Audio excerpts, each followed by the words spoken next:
And we are live. Oh god. Hello everybody. Hello!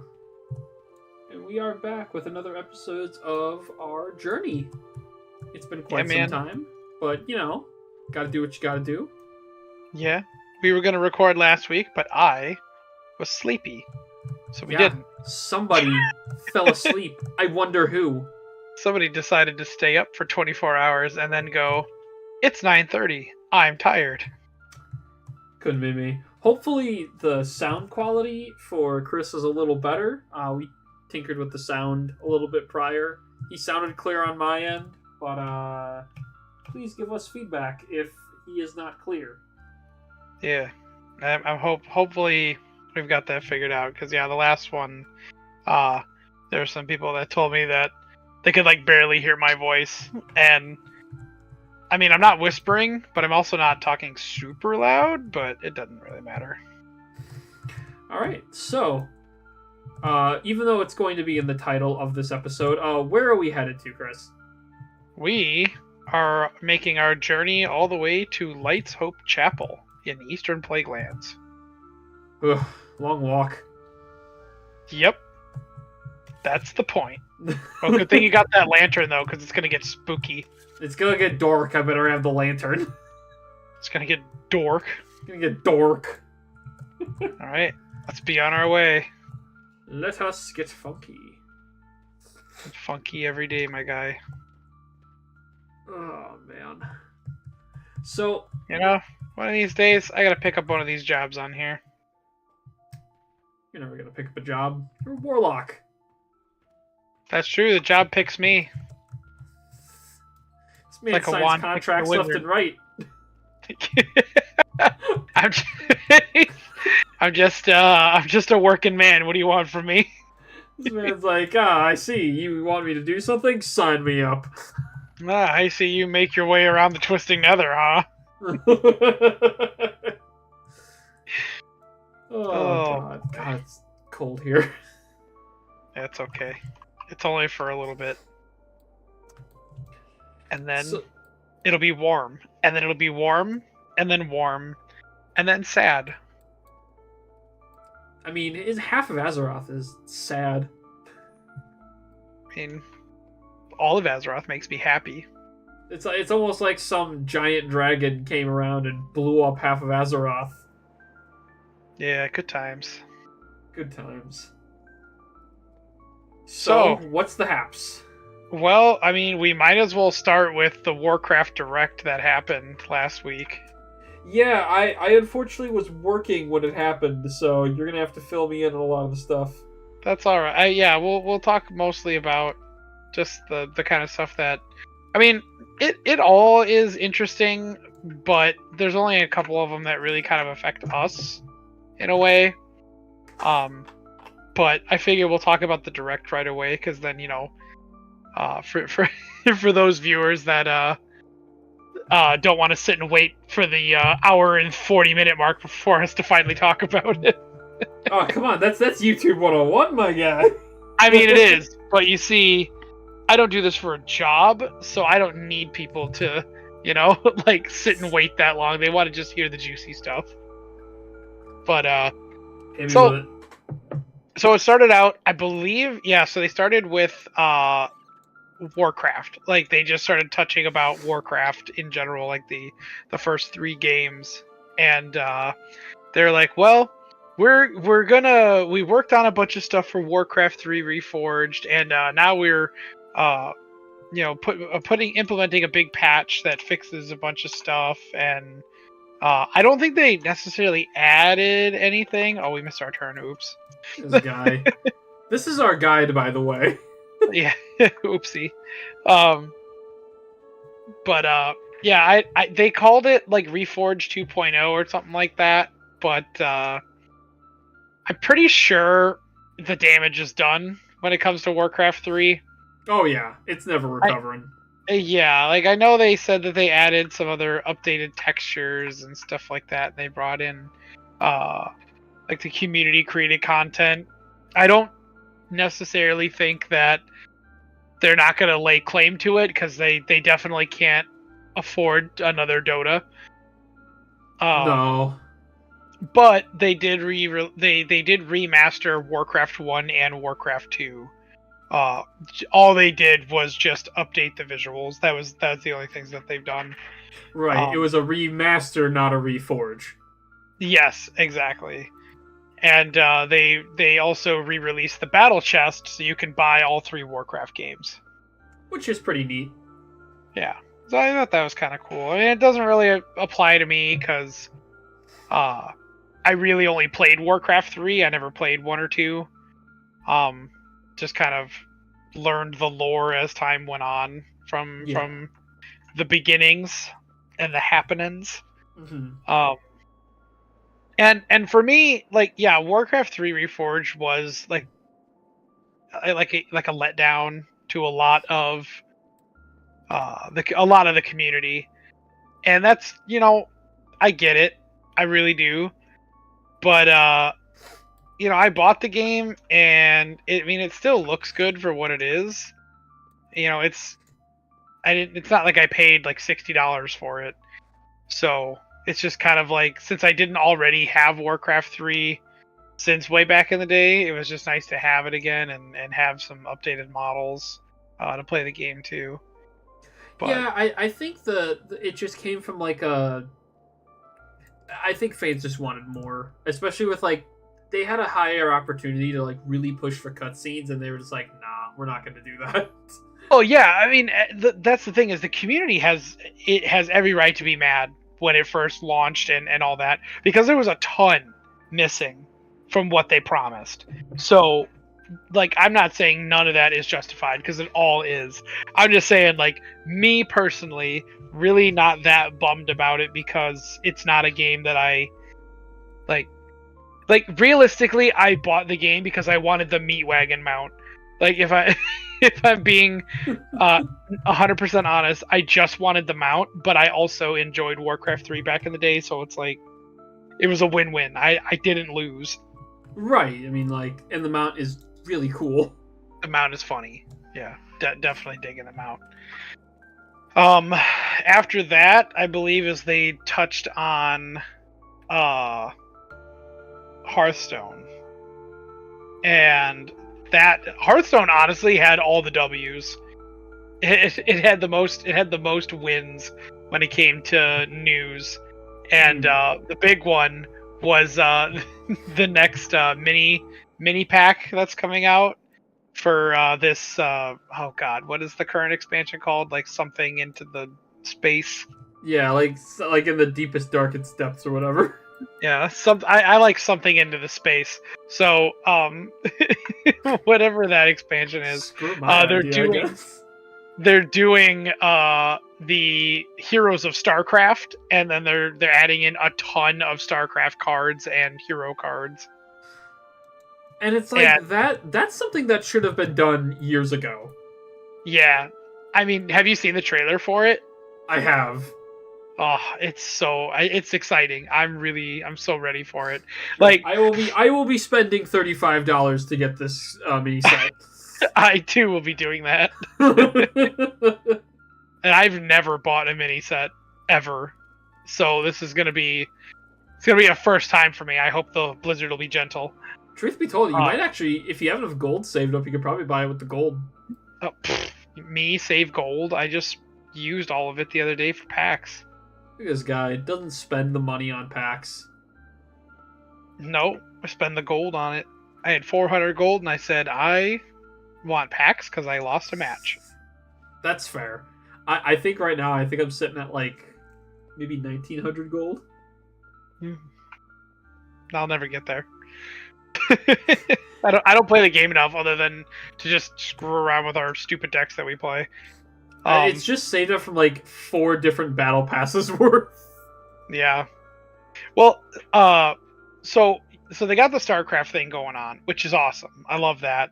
Uh-huh. But they also showed the roadmap for their next 3 expansions for Hearthstone, and one of those being Return to Ungoro, which I pretty much lost my mind on, because I was like, oh my god, Ungoro is one of my favorite X packs. Like if it wasn't for Ungoro, I wouldn't have gotten as deep into Hearthstone as I did. Same. That's actually Like, when I took the game a little more seriously. yeah, exactly. Like they added in the quest stuff, and I the very first legendary quest that I got was the Heart of the Mountain. So I played the Taunt Warrior for the Ragnaros, and yeah, I mean, I was like legitimately having fun doing competitive card game stuff again. So that was really nice. So I'm looking forward to getting more adapt cards, because I mean we haven't got a single adapt card since the last Ungoro expansion. And it's just so unexplored. Like, I feel like there's a lot of fun card space in design they can do with adapt.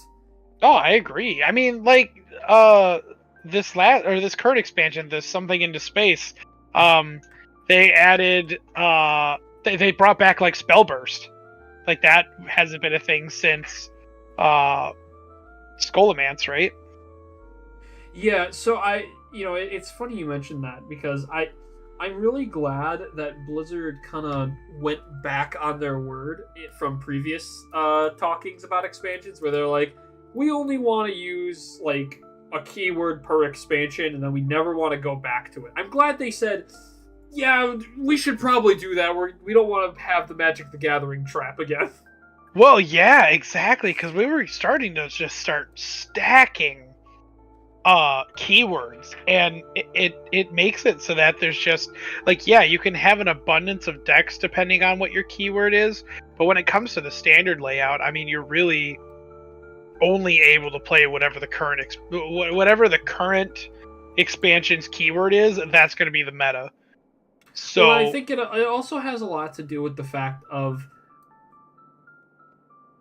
when you are locked into something like that. It's what Magic the Gathering fell into for a very long time, where they were like, all right, we have the equivalent of a battle cry, but we can't have battle cry again, so we need something like battle cry that's not battle cry.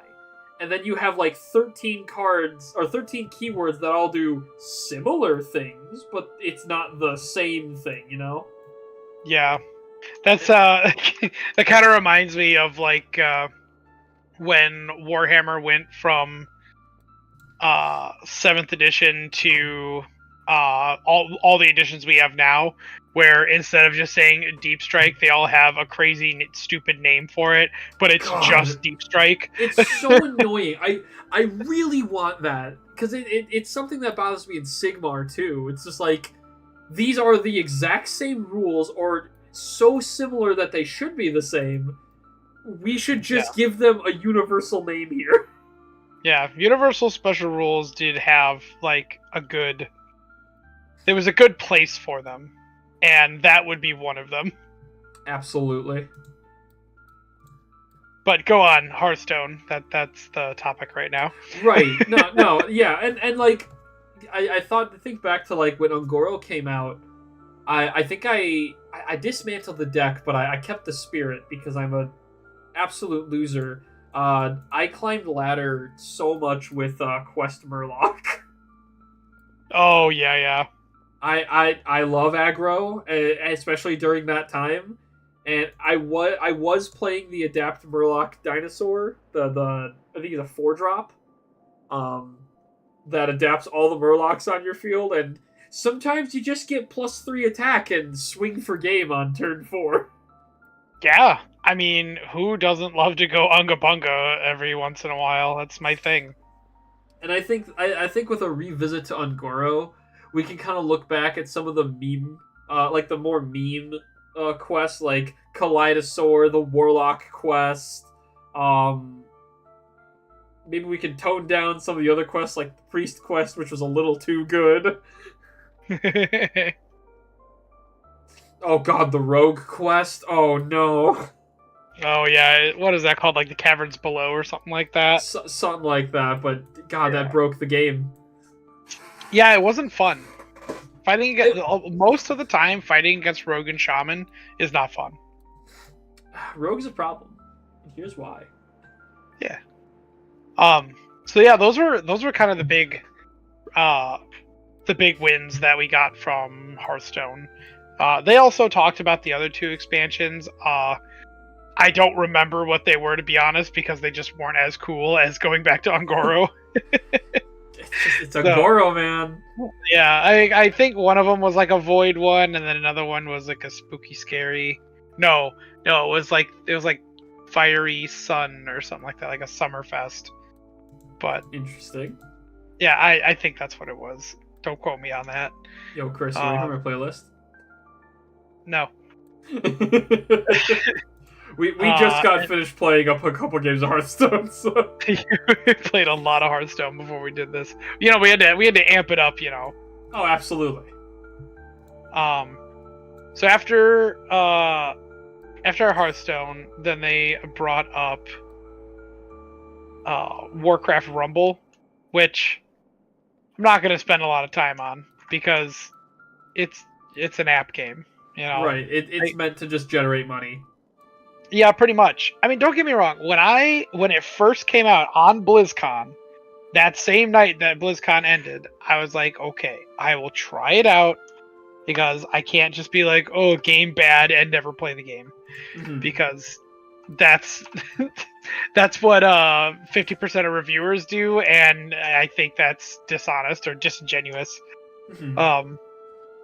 So Warcraft Rumble added in like a new or what was it, like cross faction heroes or something like that, which is cool. So like now Sylvanas, instead of just being not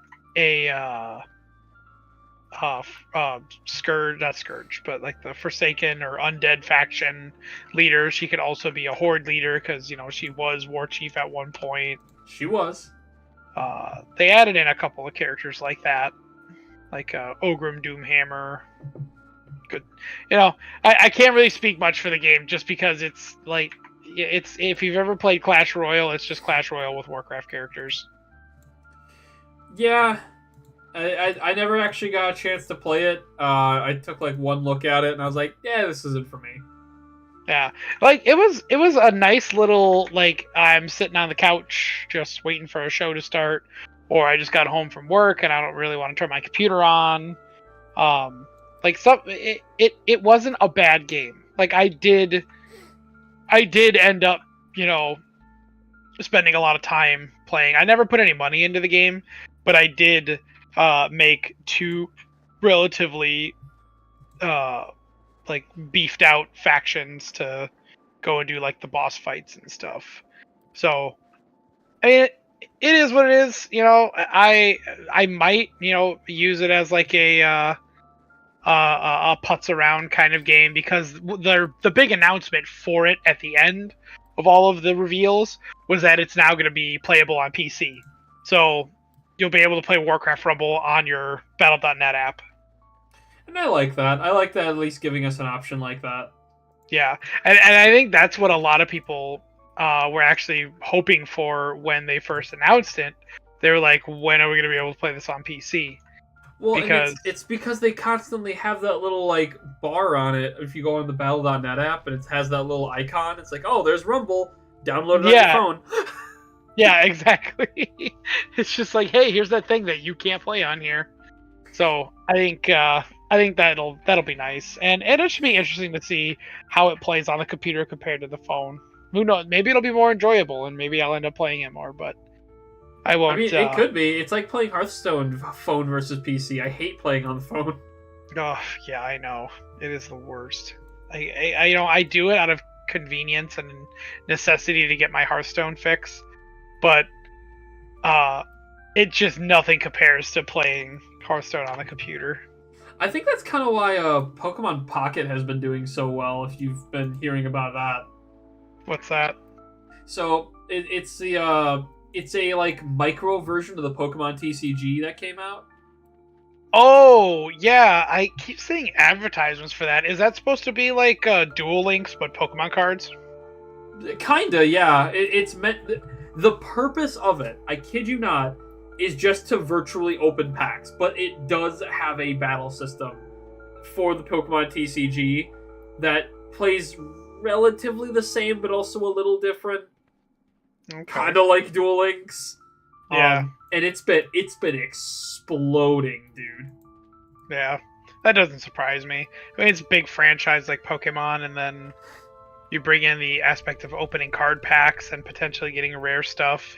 There's got to be like a small group of people that look at that and go, "Oh, money," and then they want to sell their accounts for having rare cards or something like that. Oh yeah, no, it's pretty large, but right now the game is it's not fun to play PvP because it's coin flip meta. Oh, yay. If you get heads, you win. If you get tails, you lose. Cool. I will say, at least in Duel Links, as a long-time Duel Links player, I unfortunately dropped the game around the time my favorite mechanic, Pendulum, got introduced, just because the game got a little too expensive for me. Even if you went second, you actually probably preferred to go second, just for that you can attack. Well, I thought you initially quit Duel Links because Master Duel came out. No, I mean, because I was still fiddling around with Duel Links, because the Duel Links meta is so interesting. Even today, it's a much different game compared to Master Duel. I like Master Duel, and I have a lot of decks and have spent, I think, somewhere close to the ballpark of 200 hours in the game. Small numbers. Yeah. And I've only spent maybe probably close to 160 hours in Duel Links, at least on Steam. I can't say anything about my phone. I can't measure that metric. Yeah. Everybody kept saying, when Master Duel was on its way to coming out, everybody was like, "Oh, Master Duel is going to be the Hearthstone equivalent to Yu-Gi-Oh!" And after it came out and I tried it out a little bit, it has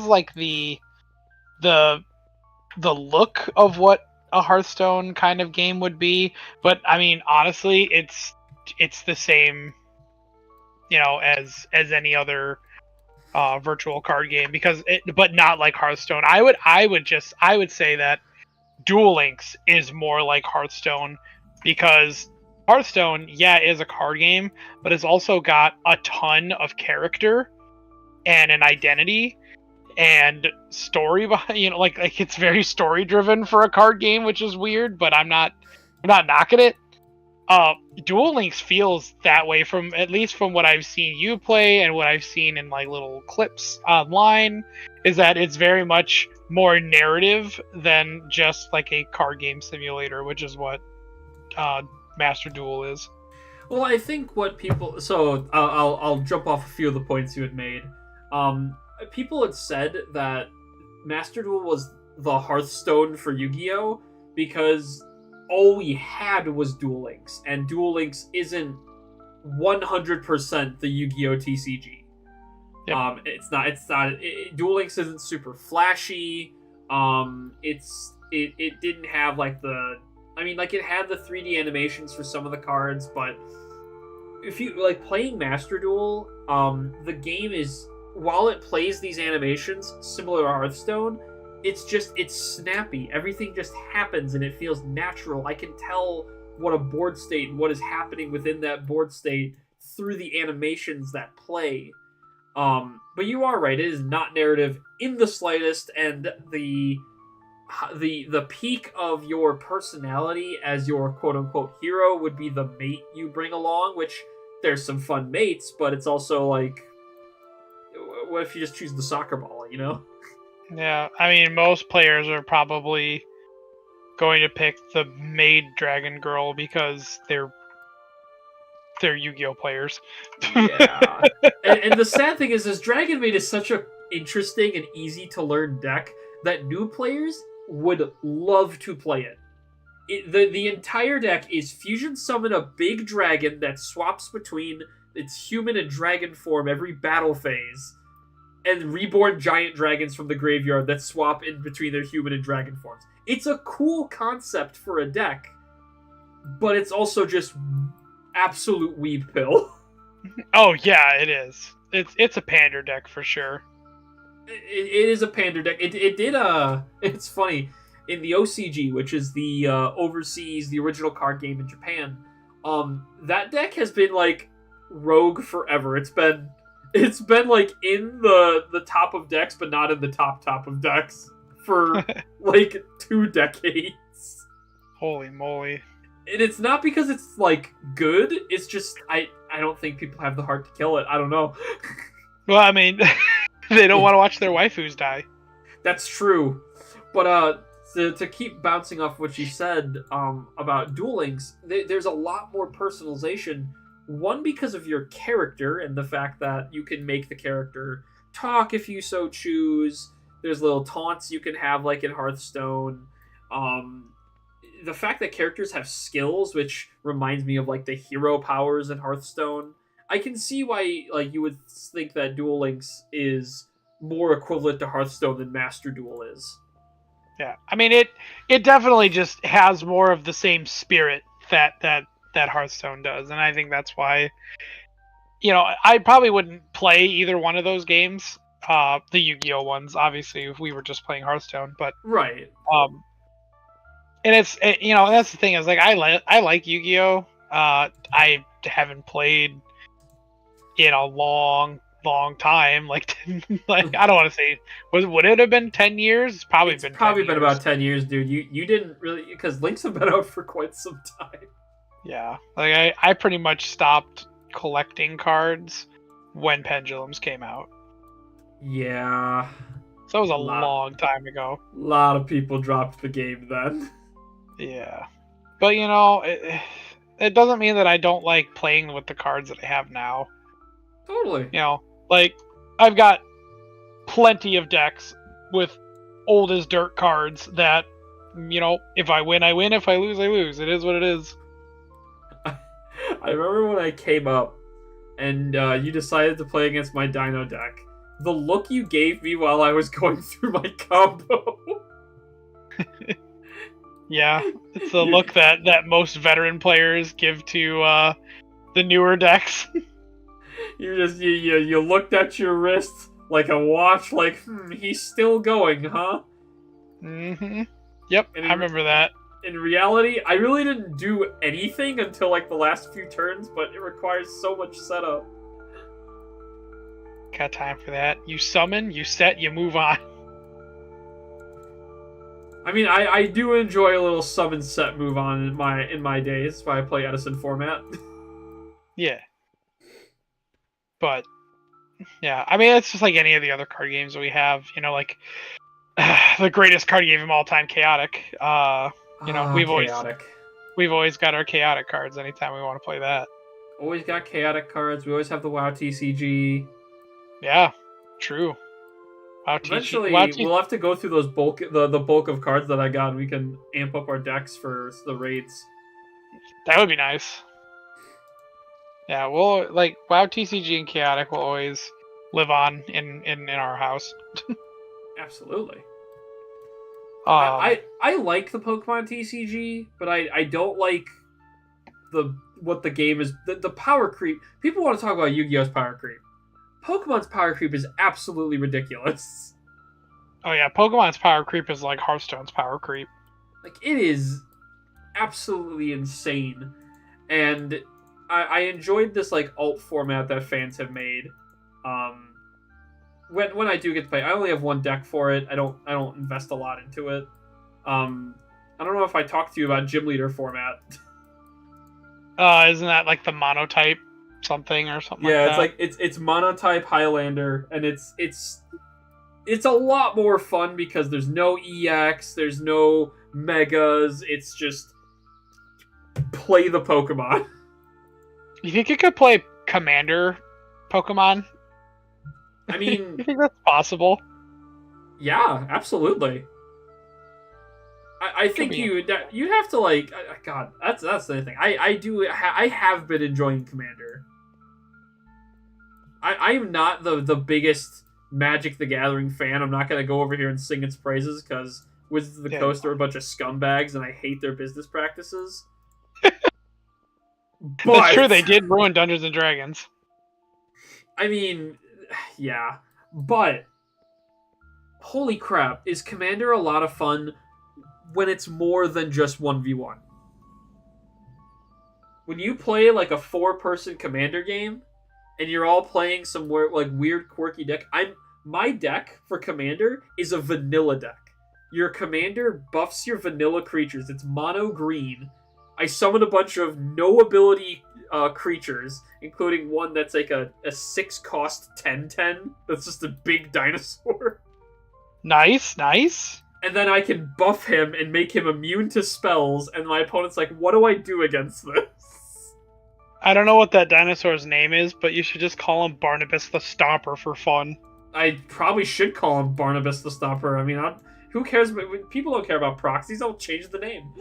That's true. But Commander's super fun. I too have one Magic the Gathering deck. Don't really care for Magic the Gathering, but I like the idea of Minotaurs with ferocity, and that's what I play. Yeah, dude. I don't know. I feel like if you found the right commander to play, you'd probably try it again, and if you played with the right crowd, you would have a lot more fun with it. Yeah, I mean that's like any game, you know. Like, because I always advocate for that with Dungeons and Dragons when everybody, you know, I've come across people who are like, oh, it's not really my game. It's not really something I would try. And I'm like, dude, Dungeons and Dragons is a game for everybody. You just got to have the right group. You got to have the right dungeon master. But yeah, I mean, I could see that if there was potentially a commander that is close to my playstyle, you know, like, I would give it a shot. There's a funny commander for red goblins, whose ability I forget his name, but his ability is to summon token copies of every goblin you control once per turn, and so you could just multiply your goblins and have like 600 goblins on the field. That's insane. I forgot there's no monster limit in Magic. There is no monster limit, which is a problem, and here's why, because there's so many infinites in Commander. Yeah. Oh, man. But, let's see, where was I? We were kind of going through the anniversary and all the announcements. Yeah. No, I'm just trying to, like, gather my bearings on what we were talking about. Oh yeah, it was like the Warcraft Rumble stuff. So yeah. I'm gonna move on from that because I don't really have anything else to say about it. It's Warcraft Rumble. It's on computer. Play it if you want to. But then they got into Warcraft Classic or World of Warcraft Classic, and when it came to just the vanilla stuff, like, you know, because we always expect now, since BlizzCon 2 years ago, that we're gonna have these crazy season of stuff in the vanilla servers, which is great because it keeps those vanilla servers fresh and alive. And I was kind of, you know, excited to see what the next thing was gonna be, because, you know, season of Discovery has been a thing for I believe they said 10 months, so we're almost at the year mark for Season of Discovery. That's crazy. I know. And basically all they said was that they're doing server resets for vanilla and hardcore, and that's it. Like, yeah, they had some quality of life changes, but yeah, they did add some quality of life changes. I do like the idea of adding dual spec to vanilla, because that's just something, especially when you've got, you know, guilds and groups that don't always have tanks and healers. It's a great way to keep those communities strong, and, you know, make sure that people are sticking with the friends that they want to play with and playing the classes they want to play. So I think that is a great idea that I think is just gonna end up working well. As for, you know, just like the resetting of the hardcore servers, whatever. Like, Like I was just kind of expecting a little bit more, but when they had explained that they haven't even done AQ yet in Season of Discovery, I went, holy crap, we're gonna be doing Season of Discovery for like another 6 months. Like, Yeah. it's gonna be going on for so much longer. And that's not a bad thing. Maybe I'll dabble into it because the patches for retail are going to be good chunks of time. It's almost like they're going to do a quarterly, so every 3 months and things like that. So I'll do the stuff in retail, and then after I get my warlock, because it's usually always him, up to the next gear set so that he can do raid finder and higher level delves. Then I go do something else. I play a different version of World of Warcraft. And it's funny because I was having this conversation with myself a while ago about, it might not be everyone's cup of tea to just go play vanilla, but I'm really glad that it exists still. Oh yeah, totally.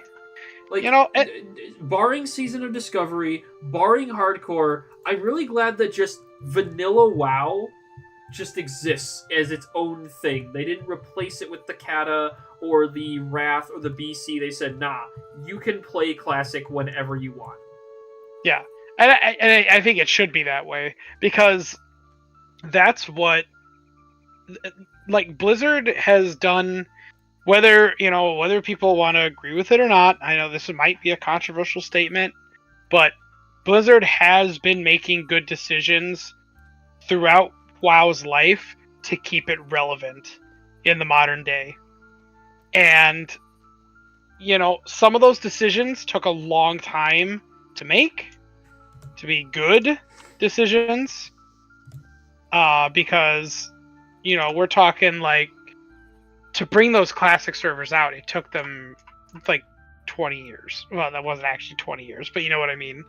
Like, yeah, it took them like 15 years to finally bring vanilla classic WoW back onto the mainstream. But the game has had to become more or have stronger single player aspects of it, have the faster queue times and realm layering, like all of those convenience and quality of life changes needed to happen to make sure that World of Warcraft would stand the test of time. Because everybody's getting older and has less time, and people's attention spans are lower, and not everybody wants to put the time into grinding a character. They just want to jump in, play the game, and have all the cool shit stuff. Damn it. Hey, dude, we are I don't know how long this stream's been going on. Oh, 38. We're 38 minutes in. You can swear. Okay. I still try to refrain from the potty mouth. Yeah, refrain from your potty mouth. You have a kid. Yeah, I have children. I have to try to... Child Ren. Child Ren, plural. Plural. But yeah, so having the classic server is a way that Blizzard ingeniously gets to keep all of their players. So they're not alienating the old graybeards that want to just play classic, or that just want to play vanilla. And they're not alienating all the people that don't have the time to grind out a character like that in vanilla, so they want to play retail. I mean, the thought of it initially was that, Blizz doesn't want to pay for all these servers, but or not that they don't want to pay for the servers, but it's they don't want to have a game competing against their own game. But realistically, it doesn't matter, because your one subscription pays for both of them. And so, that was a really smart choice. It was, yes, absolutely, because now you're getting the money regardless of which version you're playing. Mm-hmm. So it's great that the classic servers are still around, and you can just play vanilla whenever you want. So aside from vanilla now, they also announced the next steps for Classic WoW. And the way that they announced it was basically like, where are we gonna go next? And then they were like, well, you know where we're going next. Just roll the video. And of course, we're going to Mists of Pandaria Classic, which I kind of yelled at my TV when that happened. I was not happy whatsoever. And it's not because I don't like Mists of Pandaria. You know, it's actually a fantastic expansion. It's got beautiful questing zones. It's got great dungeons and raids, and it's got great armor, and some of the spells and abilities you get at level 90 are really cool. However, my problem that I have with it is that you're not playing Classic WoW anymore. Like, you were already playing Diet Classic WoW when it comes to Cataclysm, so that Cataclysm was kind of a bummer too when they announced it. So, having Mists of Pandaria come in and give the complete class overhaul is really gonna sap the sort of classic flavor out of. Well, it basically takes the classic out of World of Warcraft Classic.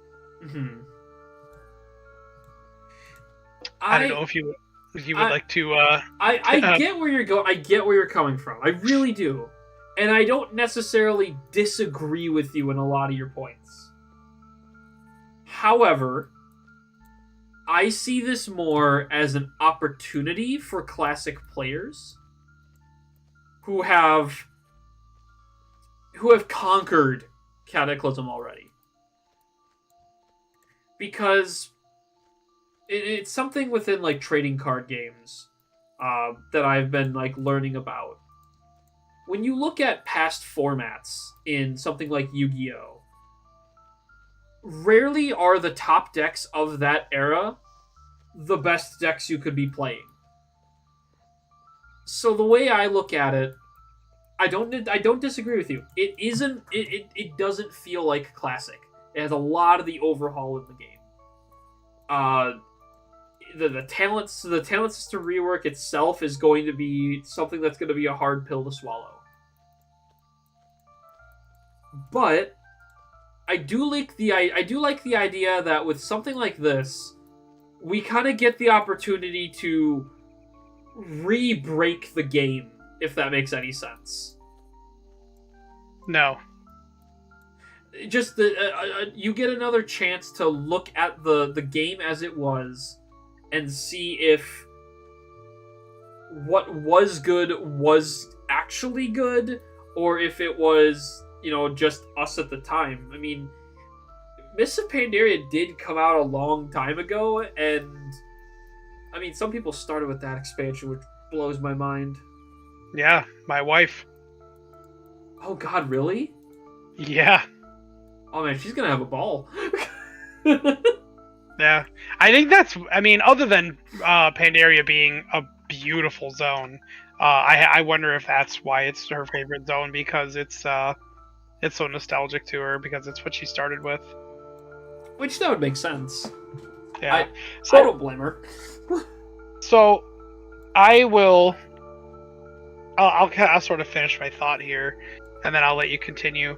But I actually, after, like I said, I was yelling at the TV. My wife's right next to me, and she's like, yeah, I'm kind of disappointed too, because it's not Classic. She doesn't play Classic at all, but she was disappointed for me because she knew I wanted more.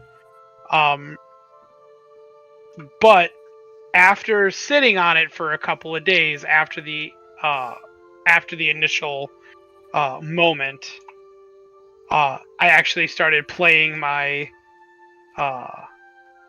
Cataclysm character, my Cataclysm Classic guy, so that I could level him up to get into Pandaria when Pandaria Classic comes out. Because, well, I'm actually going to do it on my Warlock, because I think I'm going to have more fun with that in Pandaria than my Warrior. Mm-hmm. But because that's when Harvest Life talent was a thing. Oh god. And I would like to abuse that. since it's going to be available again, I might as well use it and abuse it. Absolutely. So I am looking forward to questing through Pandaria again. I mean, I can already do that now. You know, like nothing changes. It's the same zone that what I could play in retail, which is why I don't think it counts as classic. But that doesn't mean I'm not going to play it because it was a good expansion. That's a fair point. I really don't have too much to say on the matter because, I mean, for me, I'll probably play a little bit of it if I can even get to it. My classic experience has been so low. I mean, like, at the time, I don't even think I got a character past BC. Like, at the time of when the classic servers came up, or back in the day? Both, actually. Yeah. I know neither of us were questing together in Kata. Yeah. And I don't think we quested together in Wrath, either. No, it always ends up somehow being like we all start out like that's why like when War Within was coming out, I had pretty much already learned from the past 3 expansions, so that would, I guess, would include this one. So the current expansion and the past 2 expansion, I've pretty much learned that, you know, our group always, like, the expansion gets announced and all these things are talking, or we're all talking about, and then we all start going, oh yeah, what role are we gonna play? We're gonna play this role and this role, so we can do dungeons, and we'll be cool. Questing will be so easy because you can do this and I can do this, and that's how it's gonna go. And then we never play with each other. So nope. It's life like gets in the way. It always happens that way, and and I'm not mad about it. You know, it's just that, life always finds a way to make it to where we won't be able to play together in that sense. So we always end up having it be a single player experience for the most part until it's dungeon time, or we all jump on like a Friday or something like that. Right. So yeah, I mean, yeah, we didn't really level with each other in Wrath or in BC. I know we did in Vanilla, like when classic servers first came out. I think that was in like 2019 or something like that. Something like that. Yeah, we all played together because it was fun and it was new. And then I know we did that with Season of Discovery for a while too, where we all played together.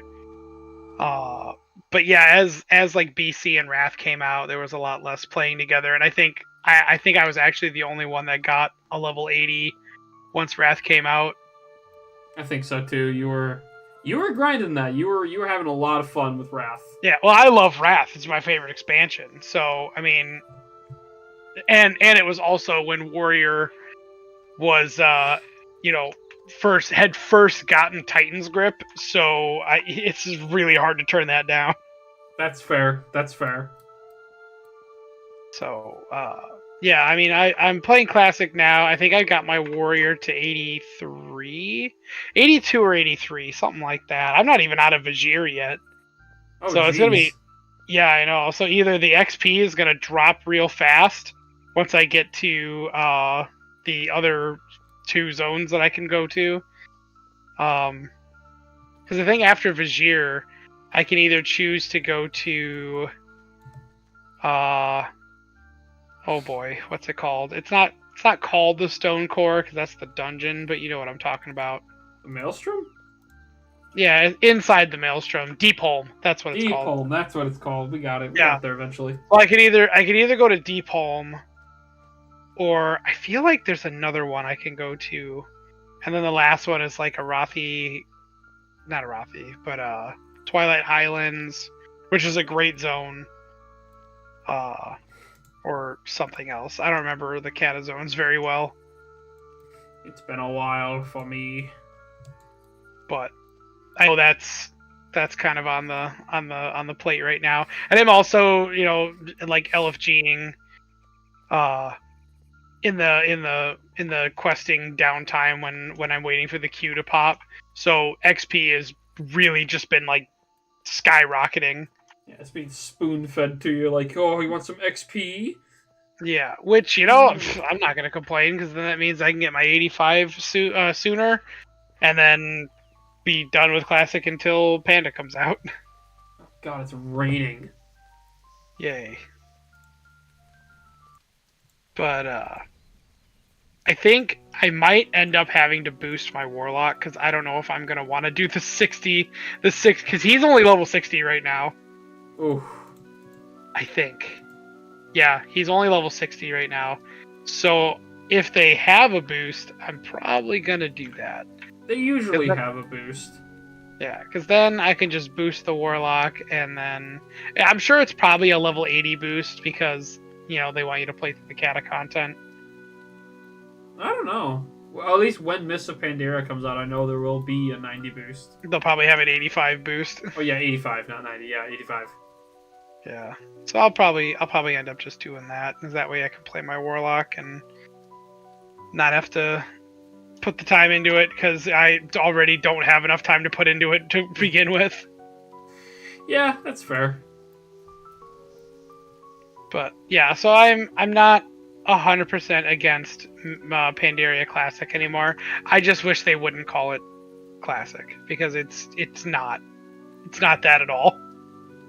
I feel like they have a right to call it Classic just because of how far Pandaria was ago. Right. I mean, you can call it like Pandaria Revisited, you know, because Classic. They already did that. Yeah, they did remix, and that was awesome, and that's what they should have done. They should have did another remix. You know. Yeah, it would have been interesting if they did a Season of Discovery-esque thing for the modern Classic servers. What do you mean the modern Classic? Oh, for like how we're on Kata, right? Yeah. I feel like that probably would have been too much work for ye old Blizzard. Well, I mean, you wouldn't have to go as far as Season of Discovery with it, but we always toss around the ideas of just screw with a couple of things. Screw around with a couple of things. Make it so anyone can use any weapon. There you go. Have fun with that. See what that does to the game. Yeah. Because I can't imagine that it would change that much. I feel like it could change a lot in certain regards. But I think my idea with that is that I think it's okay to do stuff like that and to make things a little crazy and overpowered, only because this is a done game. There's no secrets that are going to be hidden. You don't need to tune it, because for a lot of people, this kind of extra content Classic is extra. It's not their main thing, you know? Well, according to the community, a lot of people just like the server resets.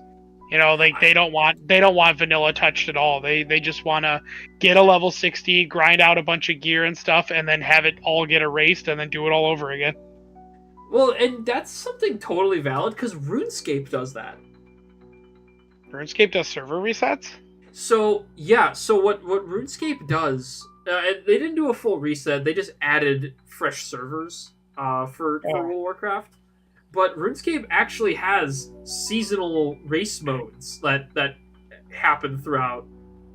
And then after it's done, the character's gone, erased. Start a new one for a whole new gimmick. Well, I mean, that's what the seasons are for. Like, because we had Season of Mastery, and now we have Season of Discovery. So it's right. Like, those would be the refresh servers. Like, why? I guess I'm just not masochistic enough to want to, you know, spend an entire year leveling and gearing a character just for him to go bye-bye a year later. And that's totally valid. I can see that. I think you're like me, and you kind of like grow attached to the character you make, and you don't want them to just kind of disappear. Some people view this as just kind of, this is the game, and then when there's a new challenge, all right, well, screw that character. It's like a means to an end sort of deal. Yeah, I definitely very much am. Like, if I'm gonna put that much time and effort into a character, it is definitely not gonna get deleted anytime soon. Oh, no, not at all. We have characters we made as, like, jokes from, like, 3 years ago that we're like, I don't know if I can delete this. Still got them. I still have, what is it, like Dumb Stink or Stink Dumb or something like that, the rogue. I think I still have Gene Stealer. Oh yeah, I've got The Papa miner Pants from going. Northrend. Give me your pants. Give me your pants. Yeah, that was all the stuff for Classic WoW. Then they talked about retail. Retail, honestly, was mostly just kind of stuff we already knew about. The new patch coming in that's going to bring the Siren Isles as a part of. Oh God, I almost called it Dungledur again. What is it? What? Durnagal, thank you. Whatever those islands are. Call it Dungledur, it's funnier. So they're adding in the Siren Isles, which is supposedly it was a Kultiran like outpost during the Fourth War. Oh. So it's going to have a lot of stuff from Battle for Azaroth. Like it was supposed to be like a mining island where they were mining Azerite. Ooh, and, yo, I'm down for more BFA stuff. Yeah, so there's going to be some story there, which is pretty cool. And then they also revealed I don't know if it's supposed to be the patch after the Siren Isle. Like it's supposed to be the big patch that adds a new dungeon or raid or something into it. But they're adding, I think it's going to be called like the Undermine or something like that. But it's like this big patch that's going to add in a whole new dungeon and or raid. I don't remember exactly what they said it was, but it's supposed to be the goblins are still down in the earth, mining away, creating crazy explosive cities again, and the final boss of this Undermine patch is Gallywix. No! And I think we're officially going to kill him. We can't kill Gallywix. He's like the best goblin. But yeah, I think it's finally his end. We're finally taking out Gallywix, which I'm cool with. Tragic. I'm ready to get rid of that big green blob of a goblin who just won't die. But he's so cool. Have you seen his hat? Yeah, I've seen cooler hats. Well, I haven't. So yeah, they've got this really cool like underground goblin town sort of. It actually reminds me a lot of oh boy, what was that? There was a BFA dungeon that was like a bunch of goblins in a goblin town. Freehold? And they're no Freehold, that's pirates. Right. It was called like Operation something, I believe. Operation Mechagon. I mean, I can just pull it up here. I have the ability to do that. You do. You're kind of goated like that. What was that? Battle for Azaroth. The Motherlode. That's what it's called. That's right. So yeah, it's supposed to be a dungeon and or raid, because I don't remember exactly. Very similar to the Motherlode, which honestly was not a good dungeon. It was just trash mobs, the dungeon, and then 3 bosses or something like that. Yeah, but it was not amazing. Hopefully, this one will be a little bit better, and they'll learn from their mistakes in Battle for Azaroth. And then, yeah, hopefully we just kill Gallywix and call it a day, because I think that'd be great. There has been a lot of rumor online, because I am a Reddit peruser now. He is. He's a Redditor now. I mean, I don't actually post anything like a Redditor, but I peruse it. Peruser. And a lot of people talking about a potential new class coming in, which I don't know why they would add a class in a patch and not for an expansion. So that kind of like like sheds a light on the validity of this class and the rumor itself that it's probably just that, a rumor, and somebody's just trying to get some steam going for it. What did they say the class was? Tinkerer. Nah. Because of all of the goblin stuff coming around here for the new big patch. So I don't believe it. I don't think it's real. I'm pretty sure if Blizzard wanted to do a new class, it would be for the next expansion for sure, because they're not gonna. They just released Evoker not that long ago, so they wouldn't. Well, and it's like, if they wanted to do Tinkerer, they would have done it in BFA. I mean, yes and no. I think if they did it in BFA, it would have outshined the systems that they were trying to get in. Not that, the Heart of Azaroth was a great system. I'm just saying that they didn't want to outshine the thing that was supposed to be the big system. Right. So it would be better if they brought it in on the next expansion. Because then, you would have nothing to outshine whatever you plan to do. But it also depends on, where we go after this chapter of the World Soul Saga. We still have a long way to go, 2 whole expansions. I don't like I really hope it's not a Tinkerer class, because I don't like the idea, only because engineering is a thing. And I don't want a class to just kind of do what engineering does as a profession, Yeah. Kind of lame, gamer. Kind of lame, gamer. Yo, Valor Call Defenders, can you get out of the way? We're on a journey. Yeah, what are you guys even doing here? Nerds. Freaking nerds over here. So yeah, that was the Warcraft Direct. Like I said, it was mostly wins for Hearthstone. Not too much on the Warcraft side of things, other than a couple of upcoming events and then server resets.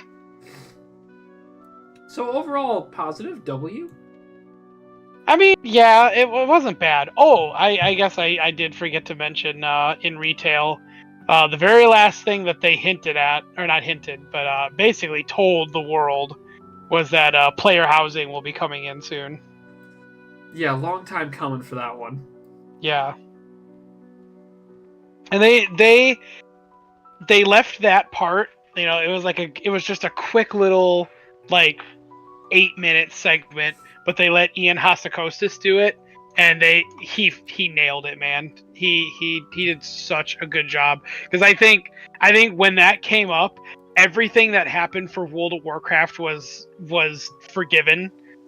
All of the classic stuff that they released or that they revealed that said was going to happen, and then all of the quick little things for retail, all of that I kind of just went meh about. Then they revealed player housing, and that's kind of when I went, all right, you win this round, Blizzard. It was we've been asking for this since how long? Wrath? Yeah, definitely for a long time. Player housing has been a long thing. time. And when Final Fantasy 14 came out and they had it, it was all right, when's World of Warcraft getting this? We need this. Yeah, I think it's gonna be great, because it's just another thing that you could start grinding collectibles for, to start adding to your player house. God, I love collectibles. More, just more ways to make yourself unique. Yeah, I really hope they really expand on it enough, because if it's just going to be for modern stuff, I'll be a little upset. I kind of hope we can get collecting and decorations from our house based off of dungeons from the past as well, just to also boost that kind of stuff for loot tables and make me want to run older content really fast, like they do with the pets and the mounts. Oh yeah, definitely. But yeah, so that was good old Warcraft Direct. I almost called it Nintendo Direct. That's definitely not what it was. It is not what that was. But if I can go on a bit of a tangent here. Yeah, go for it, my guy. So I've been doing something that I have not done in a long time, and I've been reading. Ew. I know. It's not like me. But so about like half a year ago, it was probably in the summer. A couple of my work buddies and we started a book club. We thought it would be a fun thing to do, and we read through. Actually, got the book next to me. We read through. We took a vote, and it was between like the book we chose, Berserk, the manga, Okay. and some other book. So it's a manga, so it's fake book club. Got it. It was any book that someone suggested. I didn't suggest a manga, but it was between the book that was chosen, my book, the Berserk manga, and I think there was one more. I just can't remember the name of it at the top of my head. Okay. But we started. It was Five Broken Blades by Corland, and it was amazing. I love this book. The sequel's coming out in January. I can't wait to read it. But I started a new one after that, and it took a lot out of me because this book. I think it's a good idea we camp here for a sec. Yeah, I'm fine with that. Here, let me set up a little picnic for us. Yeah, I got a campfire started.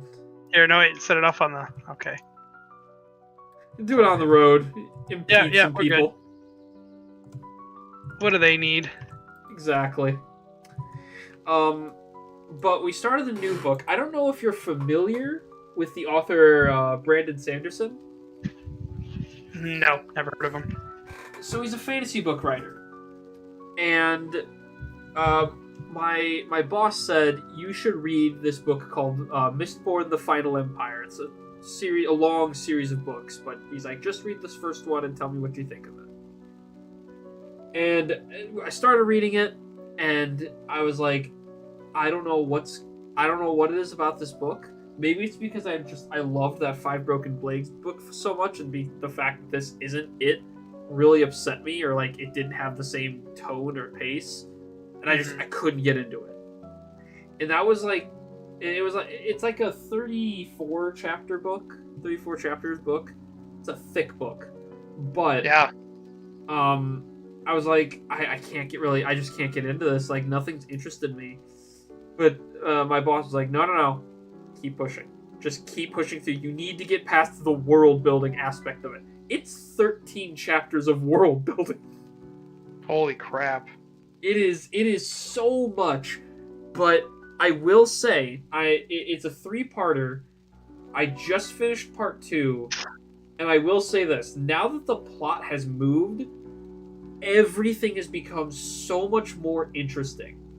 So to summarize some of the things I've learned as just like the magic system in this book, they use something called allomancy, where you consume a metal in order to have a certain power.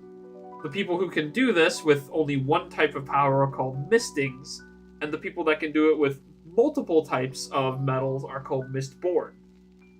And they mainly use like push and pull. Like their main weapon that they've used so far has been coins to like push through somebody. Okay. And I thought that's kind of cool to kind of implement something like that. It's kind of just magic, but it's got like a rule to it. So it's like it's confusing. It's not something I fully intend to understand by the end of this book.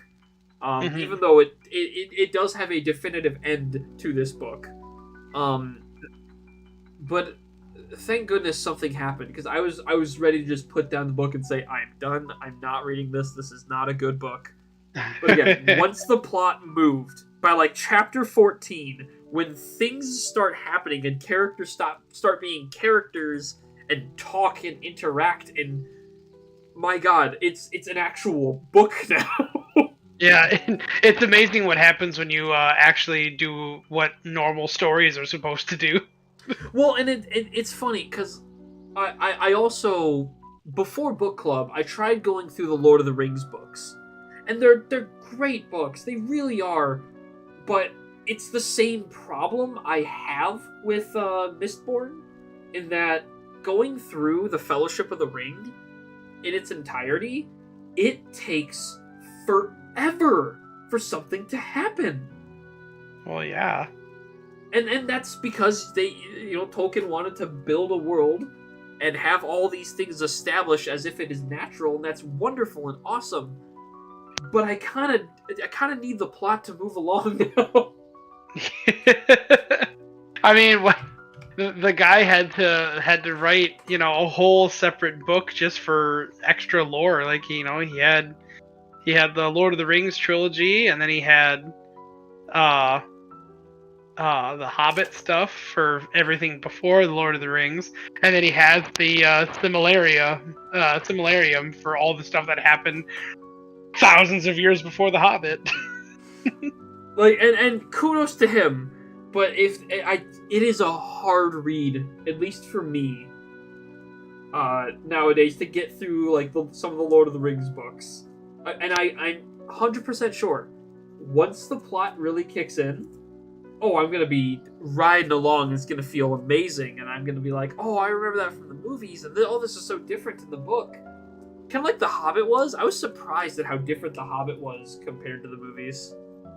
Yeah, the Hobbit book is completely, I don't want to say completely different, but it's definitely, it's paced a lot differently because you have more. I mean, that's actually, like, on a side note, that's just more of a book thing, because you could, anybody who's read the Harry Potter books will tell you that the books are completely different from the movies, because you have more time to establish characters and settings.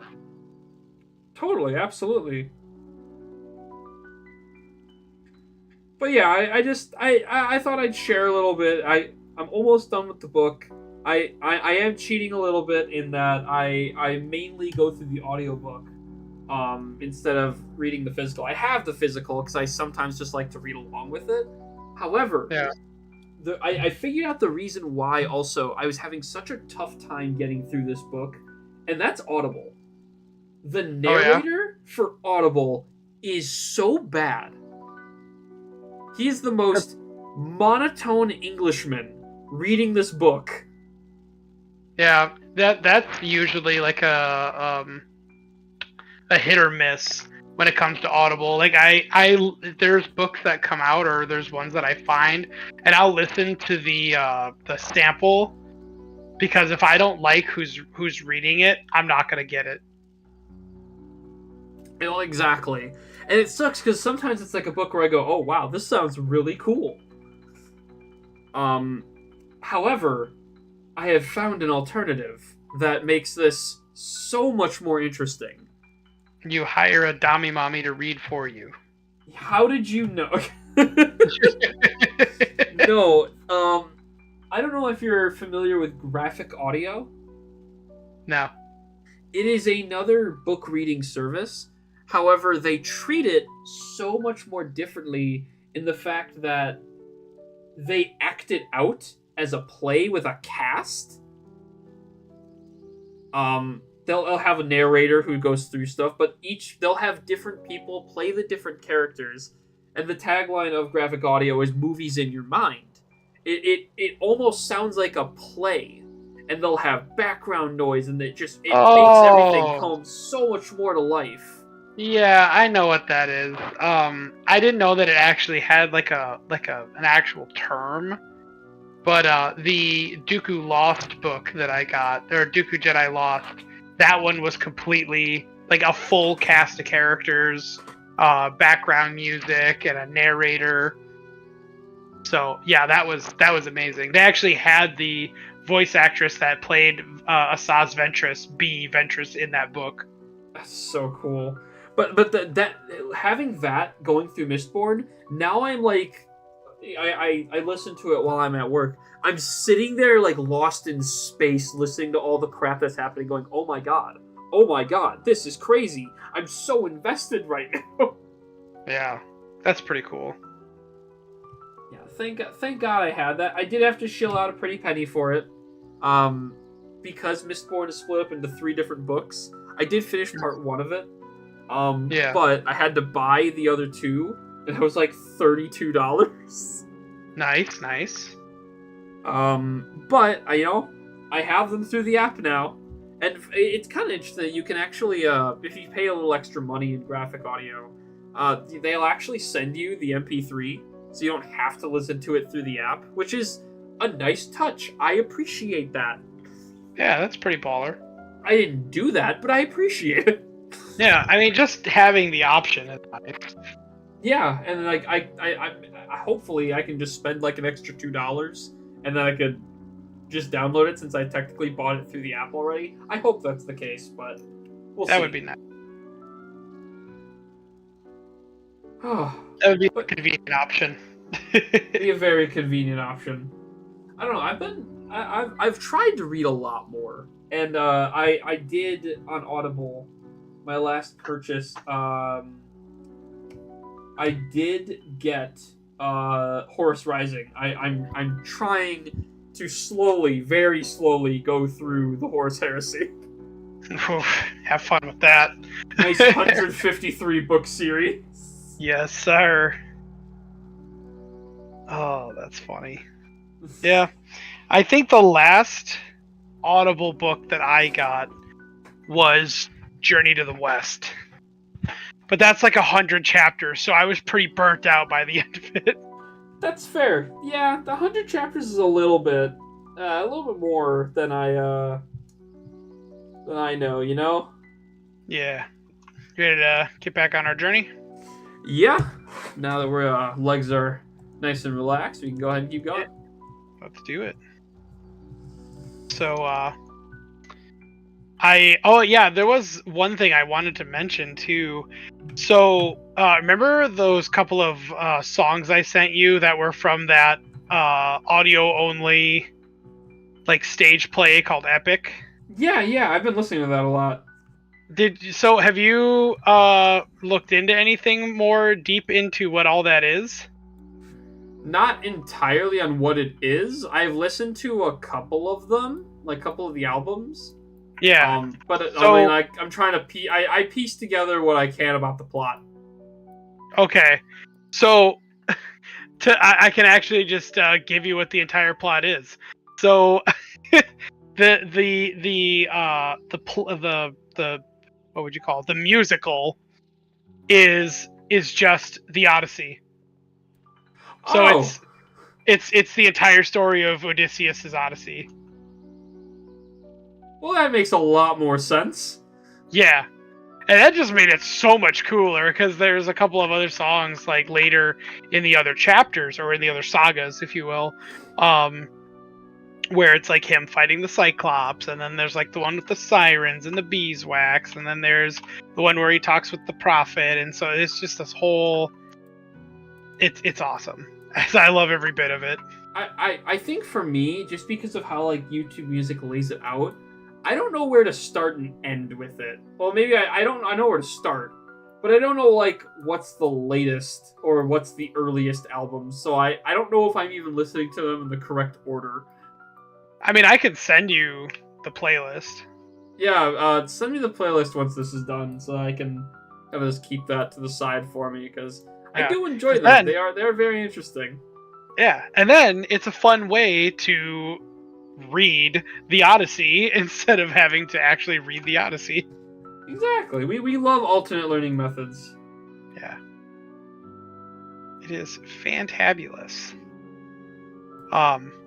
In Warhammer news, I did see that it looks like they're finally dropping some new 10th edition codexes and some 4th edition battle tomes. Not that I care much about the 4th edition battle tomes because I don't play 4th Age of Sigmar, but I think the codex I saw was for Eldar. Okay. And all the Phoenix Lords officially have new models. God, took them long enough. Yeah. Yeah, it only took them 20 years or so, but, you know, whatever. It's not like I buy GW models anymore anyway, but... True. That's another thing I'm really excited to show you when you guys come up for Thanksgiving. Show off those Trogoth models. Oh yeah, I'm very excited to see those, honestly. Oh, they're so gorgeous, dude. Like, the only one that doesn't seem like he fits with the rest of them is the Trog boss, but that's because I bought that model first. Ooh, let's head to the right a little bit. There's Horde there. Oh, they're all like level. Oh, never mind. Yeah. Oh nope, they spotted us. Run! I've been targeted by a Phoenix. Oh, I turned into my scary wolf form. Welcome back to Blizz Bizz Journeys. We're really scared and running away now. Hold on, I gotta get my selfie camera out. The action never ends on Blizz Bizz Journeys. You'll have to let me know when we're out of combat. Alright, I think we're good. Yeah, we're good. Oh, good thing we rested our legs, because I don't know if I would have been able to handle that. No, that's a lot of running. We're just poor magic users. We're not athletic. Yeah, it's true. So yeah, they looks like they're releasing the Eldar Codex, so that's cool. I'm glad that they're still doing that. It's been a while, I feel, since they've released a Codex. They'll release the Codex, but will they ever get new Guardian models? Doubtful. Well, they already did. Did they actually? I thought all the Guardian models looked the exact same. No, they came out with a box set a while back with new Guardians and Storm Guardians. Like, they come in the same box now. They need more dynamic models. Yeah, we love dynamic models. God, we love dynamic models. And then I saw that the Gloomspite Gits and the Auric... I don't even remember what they're called. The War Clans. Auric War Clans, thank you. Oh, jeez. This guy claims to be the proprietor of all knowledge here. For getting War Clans from Oryx. And I guess the Gloomspite are getting a new play style, because I think they're trying to phase out the spider stuff. Because it looks like these new guys are all warg riders, they're all riding some sort of dogs. What is with this latest trend of anti-spiders? I don't know. Where did we get more anti-spider? The anti-spider mode in World of Warcraft? The arachnophobia thing? I like Mega Spider mode. Mega Spider mode? Yeah, I don't think that's actually what it's called, but they created a mode where it's pro spider instead of arachnophobia mode, so you could just turn all the mobs into spiders. That's amazing. Wait, hold on. Now you've got my attention. Now we're cooking, Blizzard. Mr. White, we're cooking now. But yeah, so it looks like they're trying to phase out the spider stuff in favor of the new dog riders. And I guess there's supposed to be a new character that takes over. What does it say? New Git Mob hero, the ancient Snarlfang, choosing successor to lead on the power of the sun. The sun. And I guess it's supposed to be an homage to Okami. The dog? Yeah. That's all I got to say about that. I don't know anything. Yeah, it's just gonna stay away from that. Yeah, it is what it is. I don't really care.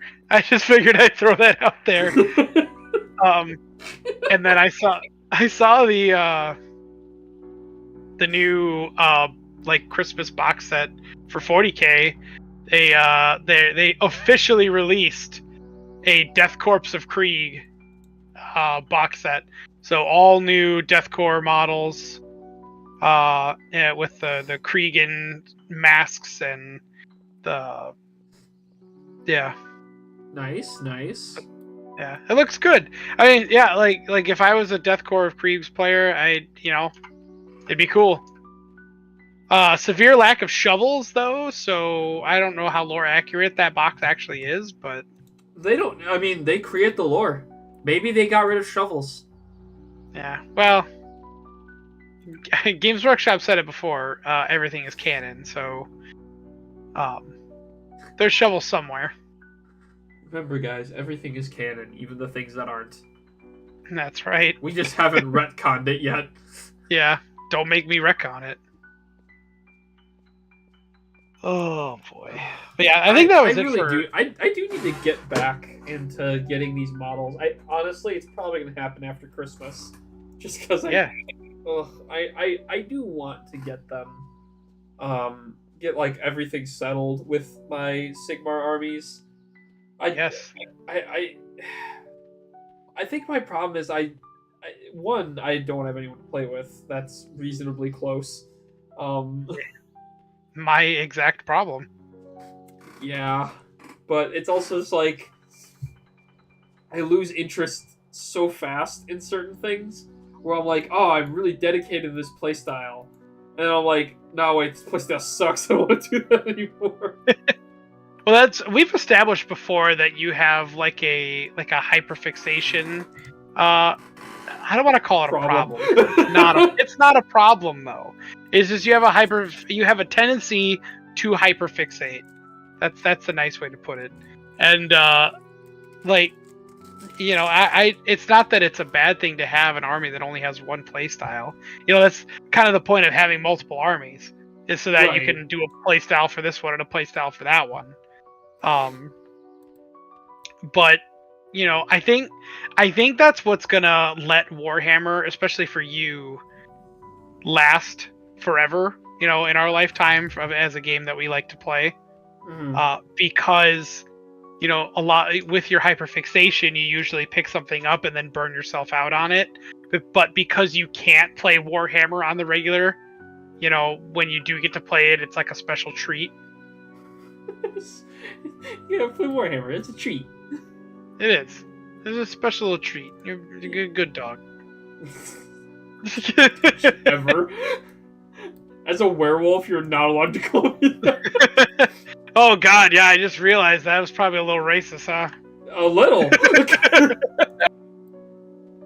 Relax there, demon boy. Let me hit my howl of terror. My howl of terror. Oh god. But no, I do want to get that stuff settled. In both Sigmar and 40k. It's just it's finding the right things. I know with your 3D printing stuff, it's going to be a lot easier. I just need to hunker down and freaking do it. Yeah, I mean that's life, my guy. It's just you hunker down and you do the damn thing. Excuse us. Well, there was no reason to do that to that man. He was just chilling. He was in my way. 172 million crit. We love that. That's what you get for not having any spell armor. That is true. It's kind of his own fault. He's naked. Yeah, imagine being naked and afraid. In the cold. But yeah, I think you'll get there at some point, and then because I mean I have all of the battle tomes, so right. If you wanted any army, you could just get any army, and then for 40k, I'm pretty sure you're pretty dead set on only playing index rules anyway. That's true. I am. I'm dead set on index rules. I love my Necron my Necron Codex. I'm very excited to finally use it. Oh yeah, no, I don't blame you. I know you were really excited to jump into 10th Ed. Yeah, I mean, I love the 10th Ed rules, and I really love. I mean, before Pariah Nexus, of course. I'm I'm definitely not a Pariah Nexus supporter. He's a But, Pariah Nexus supporter. He's a sympathizer. Yeah, the story is pretty cool for it, but I don't like the rule changes. But I really do love the 10th edition codexes, and I like the play whatever you want and get a bonus for playing whatever you want, instead of the, instead of like the sort of classic. Because I mean, we've always, since I want to say 5th edition, you only got bonuses for playing certain things. So being able to play whatever I want and get bonuses is kind of a win. Yeah, it does let you play the way you want instead of like knowing you're at a disadvantage for having a certain playstyle. Right. Because who knows, maybe I want an army of flayed ones. Yeah, why not? Get a flayed Necron Lord. It'd be cool. Well, technically, the flayed Necron Lord would be the, what do they call him? The Scorpic Lord or something like that. Yeah, something like that, I don't know. Yeah. I know I have one, he's just not built.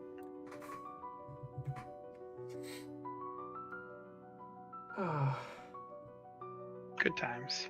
Good times with weapons. Yeah, I'm thinking probably, like you said, after like Christmas and stuff, the holidays, all that good stuff, you'll probably be able to pick more models up and things like that. Yeah, and I think I also just need to like commit to something. Yeah, that's another thing you have a problem with too. Yeah, I'll admit it. I do. I got problems. I got It's problems with the brain, man. There's nothing wrong with having multiple hobbies and finding time for each one of them. So there is something wrong with it. Like that was a huge thing for me, because like when all of those Troggoths finally came in, I had to sit and wait. So I had those, and then I had to wait another like 3 weeks for me to finally order bases for them, and then wait 5 days for bases to come in. So when the bases finally made it in, I was immediately putting everything together, and it felt so good to build those models up. I bet. It was kind of like with your vampire counts. The vampire count, or the that one of the undead armies that we got you for the Christmas. Oh, the Flesh Eater Courts. The Flesh Eater Courts. Thank you. You were. I've literally only built 3 of them. But like at the time, you're like, I'm gonna build all these, and you built one, and then it was like, I cannot build any more, and it's like you'll get to it eventually. Yeah, I think the problem is that like I just don't want to build GW models anymore because they're just so tedious. They're just so tedious. Like that was one of my. To be. No, they don't. They don't have to be, but they choose to be so that they can put more plastic in there and make the box heavier and sell it to you for more money. Like, there's always some sort of catch to all this. And make it more modular and dynamic. And it's like, and we talked about this before. I think when dynamic miniatures became the norm, it really went downhill. Yeah. Well, the problem is the more dynamic your models are, the less customizable they are. So you really can't do anything with them. Yeah. I've just been ordering off of Etsy for my models for a while now, for months. Anytime I got new models, it was off of Etsy. And I'm so spoiled with having beautiful looking models that only have 3 pieces to glue together, and then it's ready to be on the board. Yeah, it should be. Yeah, and I think that's why I'm so hesitant to build up a bunch of my GW stuff that needs to get done, because I know how long it's going to take me to build those things, and I don't have that kind of time. I just want beautiful looking models that I could put together and play the game in a decent amount of time. And you know what's crazy about this? GW has done this. It's called the easy to build models that you get either in the starter set or in the painting beginner set. They have these click together models and be done with it, but they just don't want to do that. why would you want to do? Why would they want to do that? You know, then they can't sell the glue. That's true. And it's like, that's the point. Yeah, I mean, like all of my trogs, all of the rock gut trogoths that I had ordered from Etsy, were all single pieces. Like I didn't have to put anything together. Like and just how similar they look to the GW model is insane, my guy. Like I can't describe it, or I can't express it enough. How much they look like Games Workshop's premium plastic, and it's beautiful. And it's just resin. It's just really well put together resin. Yeah, it's a, I believe it's the 4K wet resin, and then they wash and cure it. Done. Yeah. So yeah, all of the rock gut trolls were one solid piece. So all I was doing was just gluing them to bases, and then the Dankhold Trogoths were 3 pieces. It was put arm on, put on base. Yep. As it should be. Yeah. And that's just part of the reason I just, even at third party, I can't support any GW thing anymore because it's too complicated now. It's annoying to put together. I want nothing to do with it anymore. I'm going to be very happy with my 3D printed future. Yep. You know, maybe eventually I'll build the stuff that I have, because at some point I'm gonna want to, because I haven't built any of the new Necron stuff yet. Like for the stuff that came out at 9th edition. Right. Were you yawning? Were you yawning or giving me the Patrick Star like, oh? No, I was yawning.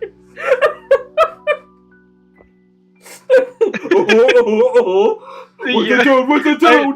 I haven't built any of the new Necrons. Oh yeah, new Necrons. That's the vibe you gave me there, my guy. I'm sorry. I was just trying to yawn and acknowledge your comment. But yeah, because like all the stuff that came out for 9th edition, and like the new Scorpek Lord and the Destroyers, they're all sitting in a box somewhere. I'll get them built at some point. Same thing with Silent King. I'll get him built one day too. Hot take. And new Necrons don't look as good as the old ones. Well, I disagree with that. Like, I'm more like a lukewarm take. Some of the old models look better than the new ones. Not all of them.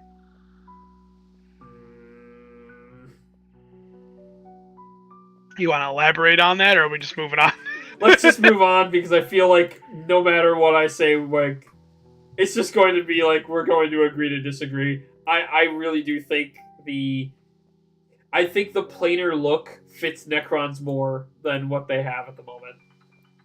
Well, I mean, like, because I agree that like the old Necron warriors look cooler, and that the old destroyers look cooler. The old monolith. The old monolith is way better than the new one. Dude, the new one sucks. It's got so much going on that model. This is probably a hot take, and a lot of Necron players are probably like, "You guys are dumb." And you know what? I am dumb.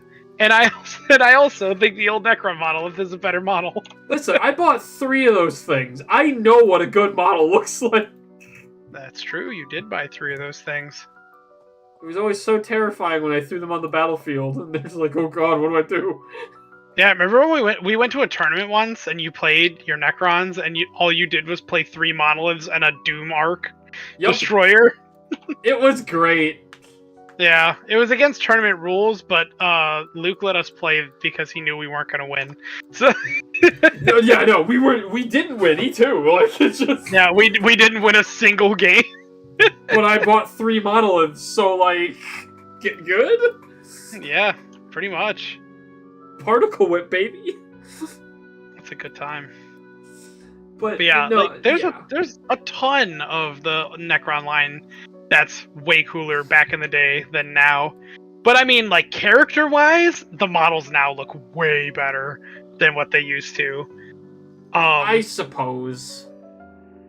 But I mean, like I think that the Lich Guard look better than the Pariahs that we used to have. But I think the Wraiths look cooler back in the day than the Canoptic ones now. Oh, 1,000,000%. The Canoptic Rays are like interesting in theory, but I almost wish they were like a separate model. You know? Yeah, I agree. Instead of just the second replacement. they leaned more towards Canoptic, I started losing interest. Yeah. So see, we didn't have to agree to disagree because we're pretty much on the same boat. Yeah, like all of my Necrons that I own are all the old Necrons. I mean, minus the stuff from the 9th edition box. Minus that stuff, all my Necrons are the old Necrons. You disappeared. Oh yeah, you phased. What's up with that? Oh no. Alright, I'm walking out. Don't worry, it's all good. I'm scared. Back to Sorrow Hill. I can't have a journey if I'm by myself. It's true. There you are. Alright. Okay, so I guess we can't walk through Anderhall. Do we maybe have do we have an alternate path at all? You're kind of a map guy here. Ready for a swim? Can you help me breathe underwater, buddy? I'm afraid of heights. Here we go.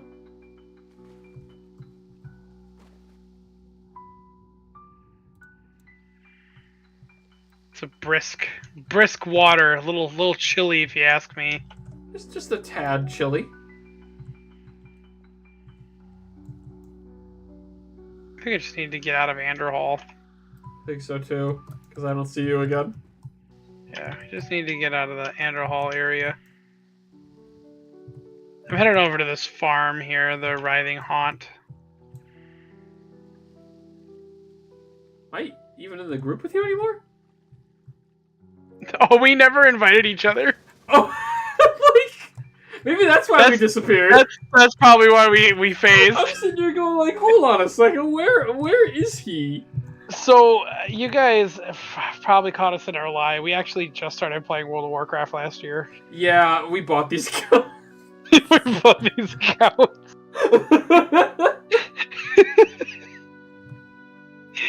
Blizzard, boy. I'm kidding. Go ban my account, please. Don't ban me, bro. Right, where'd you go? Your character, your dot on my map just vanished. Oh, I see you now. I'm coming.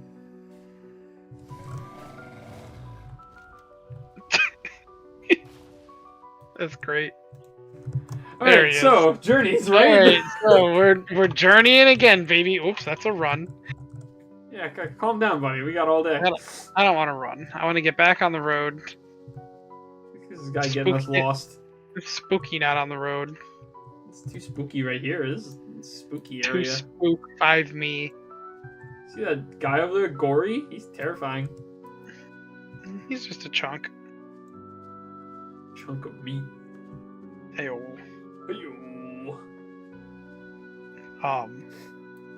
Yeah, I mean that was kind of it from what I saw for like Warhammer news and all that.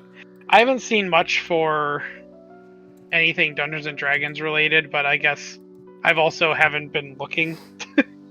Well, I mean, like Dungeons and Dragons is kind of in this nebula, at least with us, because their new releases, because there have been releases that have come out, but it's been like the campaign books. We don't really use campaign books, right?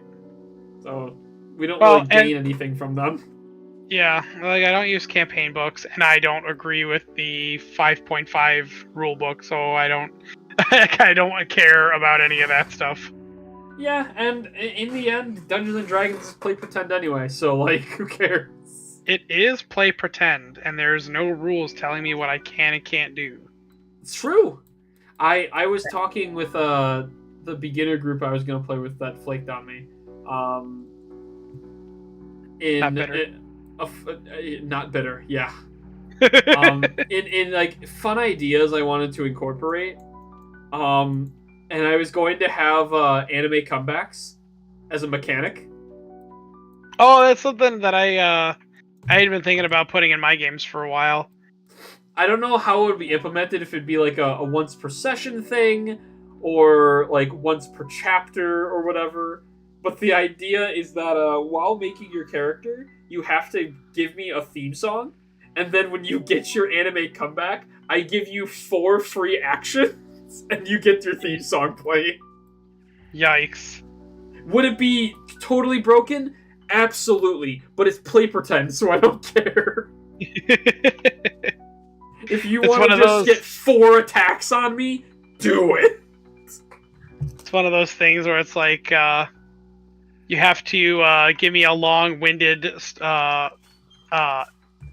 like a monologue about friendship and how you'll do anything you can to be the number one, and then nothing's gonna stop you, and then you get all your power. Yeah, absolutely. Like, it just for the fun of it, because the game is meant to be fun. Yeah, I had come up with some trinkets that I want to give to my party at some point. It'll probably be, God, I don't even know. It'll be a while because we have to actually play. But holidays makes things complicated. Yeah, holidays, and then there's like this child. Yeah, but I had been coming up with trinkets that will give the players basically abilities from other classes onto them, because I thought like maybe having the not necessarily in this order or anything like that, but I have like a trinket that'll give somebody like Fury of Blows or something like that from the monk class. So like if the paladin wanted to do his 3 attacks and then uses bonus action to Fury of Blows, and he just starts gauntlet punching people. Throws his blade up in the air. Buddha, Buddha, Buddha, Buddha, Buddha, Buddha. Yeah, like I think that would be really cool. I'd be tight as heck, dude. Yeah. I think DMs are afraid to give their players just broken tools. Well, that's the thing, is like, because a lot of people that play like just straight by the books Dungeons and Dragons, not saying you can't have fun doing that, but I also think that players are going to get strong no matter what happens. Like if you are leveling your players up and you're doing a campaign or a module that's going to get those players to level 8 through, I don't know, 12, they're going to be strong and they're going to steamroll most of your stuff. So why not just make them busted? Because then you can make your enemies busted. It's true. Like, balance be damned if your players are super strong, because then I don't have to pull any punches or try to balance encounters, because my characters are already the counterbalance to that encounter. Exactly. And again, it adds to the fun factor. Yeah, it does. Who needs all this math? Nah. Not me. I mean, they're straight up going to be fighting against one of the... I haven't decided if it's going to be a witch or if it's going to be one of the devils when they go back to hell. But they're going to be fighting against something that's just called the Almighty. And it like, his attacks are basically just Nagato's Almighty Push. That's all it is. That's all of his attacks. God, don't even get me thinking about Naruto. Me and my friend have been talking about going through it again. Going through it again? Yeah, all of Naruto and Shippuden, including filler. So, it's funny you say that, because I just finished Magi again, and I'm really sad because it's over. And I was like, oh man, I want to go through something longer, because Magi is only... It's 2 seasons and they're 25 episodes. So you only have 50 episodes of Magi to go through. That's And so sad. I know, but the best anime usually is only like 25 to 50 episodes. So having finished that, I'm like, oh, what do I want to do? Do I want to finish Fairy Tale, or do I want to start something new that'll be nice and long and it's something somewhat familiar and I'm just going through it again? And that's when I was like, you know what? Let's go through Shippuden. I don't want to go through an Naruto universe again. Like I have watched and seen enough Naruto universe to fill my life till completion. I don't need to watch it anymore. That's fair. However, I have never finished the anime for Shippuden. Like I finished the manga way back in the day. Right. And you know, been there, done that. But I'm ready to maybe watch it and see what it's like on the anime. The problem is that Crunchyroll only has it subbed. Freaking Crunchyroll, man. I can't. Yeah. I have a site you can use if you don't have one already. Well, I mean, if it's just Watch Cartoon, then I've already got that. It's not. It's a different site that links to a lot of mirrors. Watch Cartoon gets hit with a lot of third-party traffic. But no matter what, it's been... I personally, when we went through it, because it was my friend's first time ever going through Naruto, we only watched Shippuden together because they weren't like my very close friend at the time, and they would just update me on their progress in OG Naruto, and I'd get to hear all their feedback, and it was really funny. I think we watched the last few episodes of Naruto vs. Sasuke, and then we started Shippuden together. The funniest memory to me, while going through all of that, is that in the first arc of Shippuden, with the Kazekage retrieval arc, my friend loved Gaara. Like, that was their favorite to second favorite character, right next to Rock Lee. And next to who? Rock Lee. Okay. And when Gaara died, because he did die. Oh, he for sure died. He died, and we were about 3 episodes away from finishing the arc, and they were so mentally distraught for the fact that Gaara was dead. They spoiled themselves that they brought him back to life. they were like, they told me, like, I need to go to bed because it's 4 a.m, but I cannot get through this night until I know he's okay.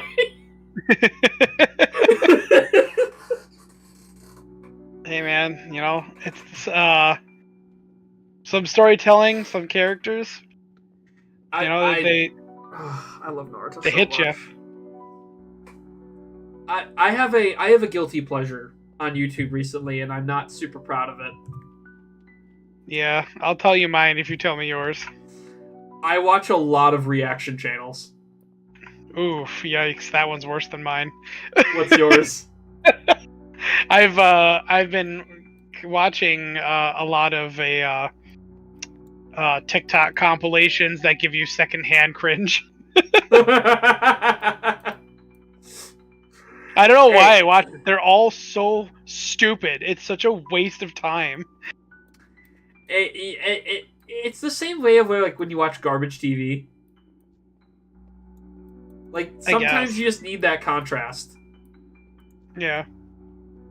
So there's one reaction channel I've been watching a lot recently, and it's part of the reason I want to go through Naruto again, because they're going through Naruto for the first time and giving their feedback and talking about all these thoughts. And it's been so refreshing, because going through Naruto with someone who's never seen it before is it's unreal. Yeah. The amount of gaslighting I did with my friend, it was amazing. Oh, dude, that's totally how going through Star Wars with my wife was. Like, because she had only ever seen like bits and pieces of the original trilogy.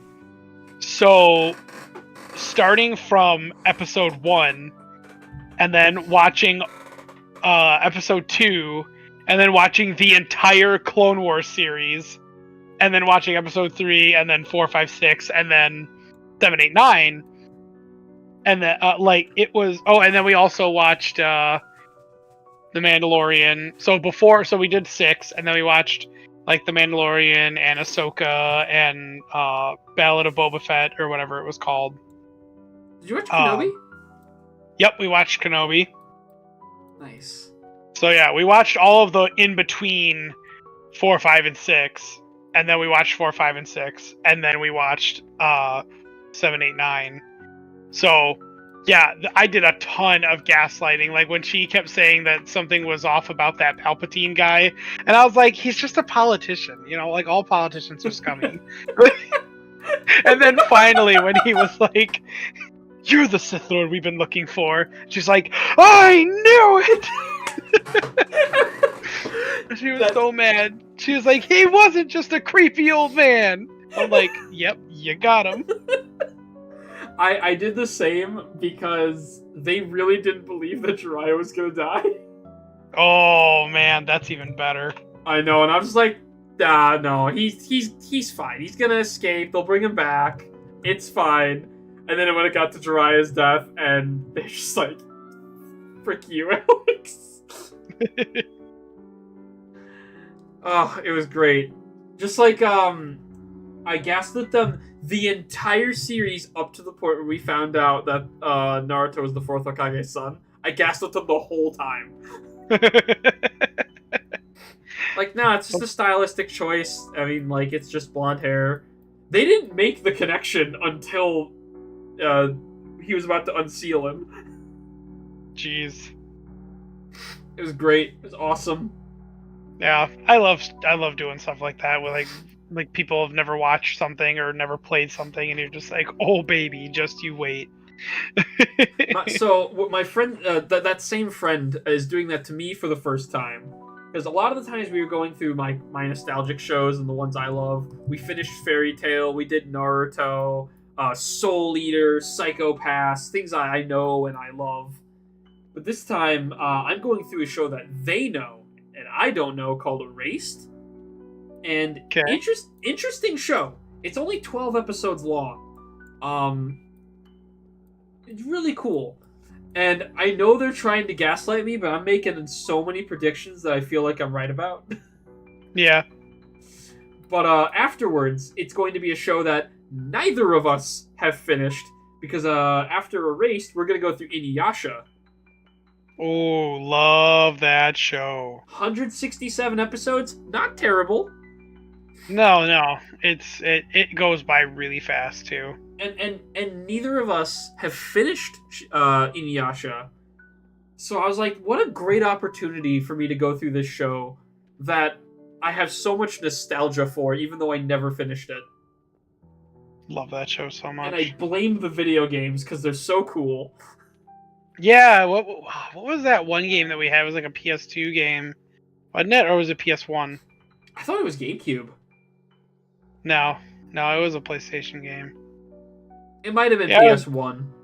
Yeah, it was one of those two, but it was called like Inuyasha, like Fatal Bout or Fatal Duel or something like that.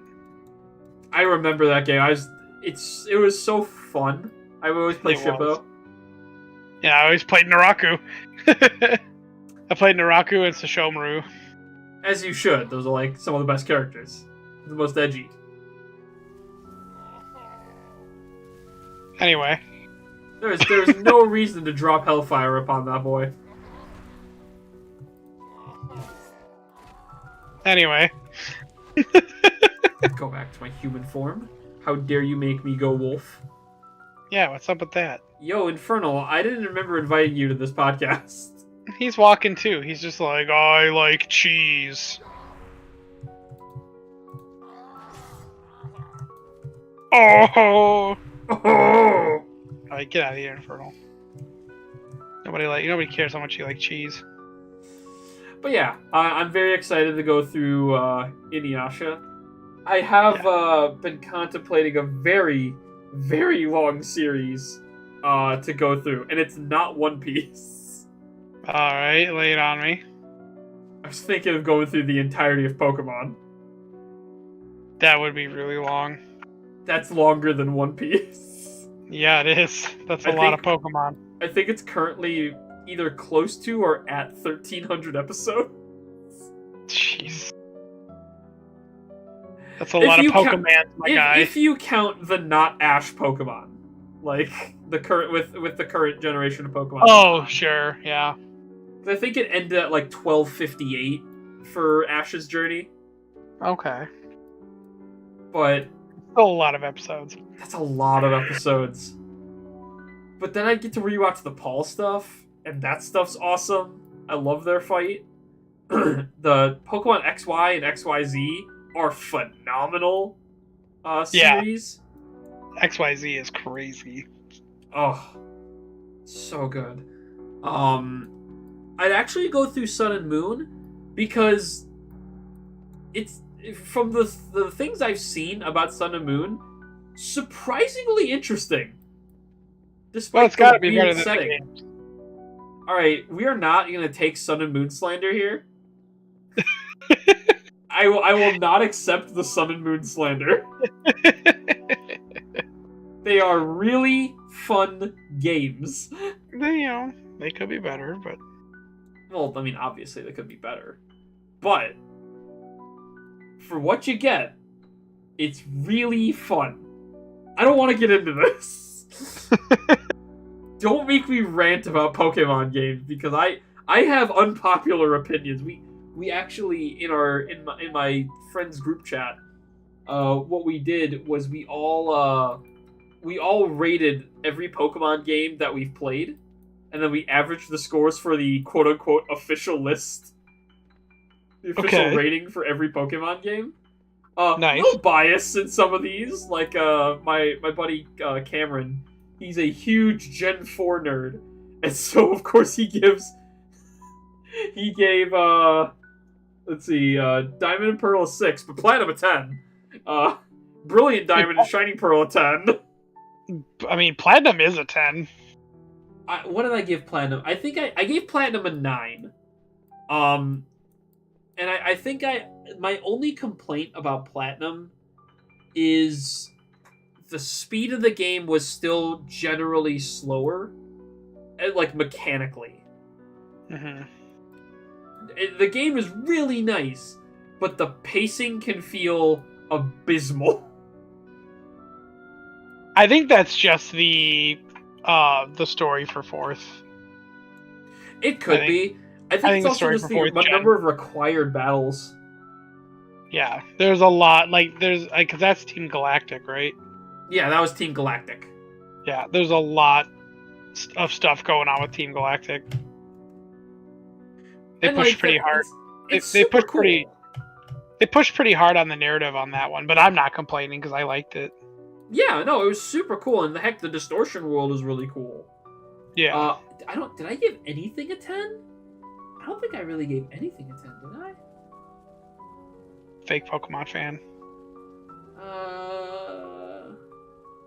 No, I didn't give anything a 10. That's surprising for me. I thought... Oh, no, I did. Emerald got a 10. Emerald is a 10. Emerald's a 10 because Generation 3 is the most replayable Pokemon game. Best gen. It is objectively the best generation. Yeah. I agree. Objectively and subjectively. Yes. My other buddy besides Cameron, Lester, he had some pretty unpopular opinions. He hated Sword and Shield, gave that a 2 out of 10. I never played it, so I can't really give it a rating. I think the game... What did I give? I gave the game an 8. I think it is a very solid game, especially going through it again. The first time going through, I was like, yeah, this game's whatever, like, who cares? But upon, like, playing it again, I went, wait, this game's actually fun? That's No crazy. way, no way. I used to be like, ugh, Dynamaxing. That's the worst gimmick they've come up with. Now, like, Dynamaxing is awesome, and I want more of it. I want it to come back. It's silly. I like Dynamaxing a lot more than what they have in Scarlet and Violet, which is Terastallization. Yeah, that's true. That is kind of lame. It's a nightmare in battles, like in competitive battles. Mm-hmm. It's so bad that we had to switch to an alternate format because I couldn't take Terastallizing anymore. Man. The game itself, Scarlet and Violet, very solid. Ignore the bugs, ignore the graphical issues. The game is very solid. But my god, Terastallizing is so annoying. And then Sorry you feel that way. What's that? I'm sorry you feel that way.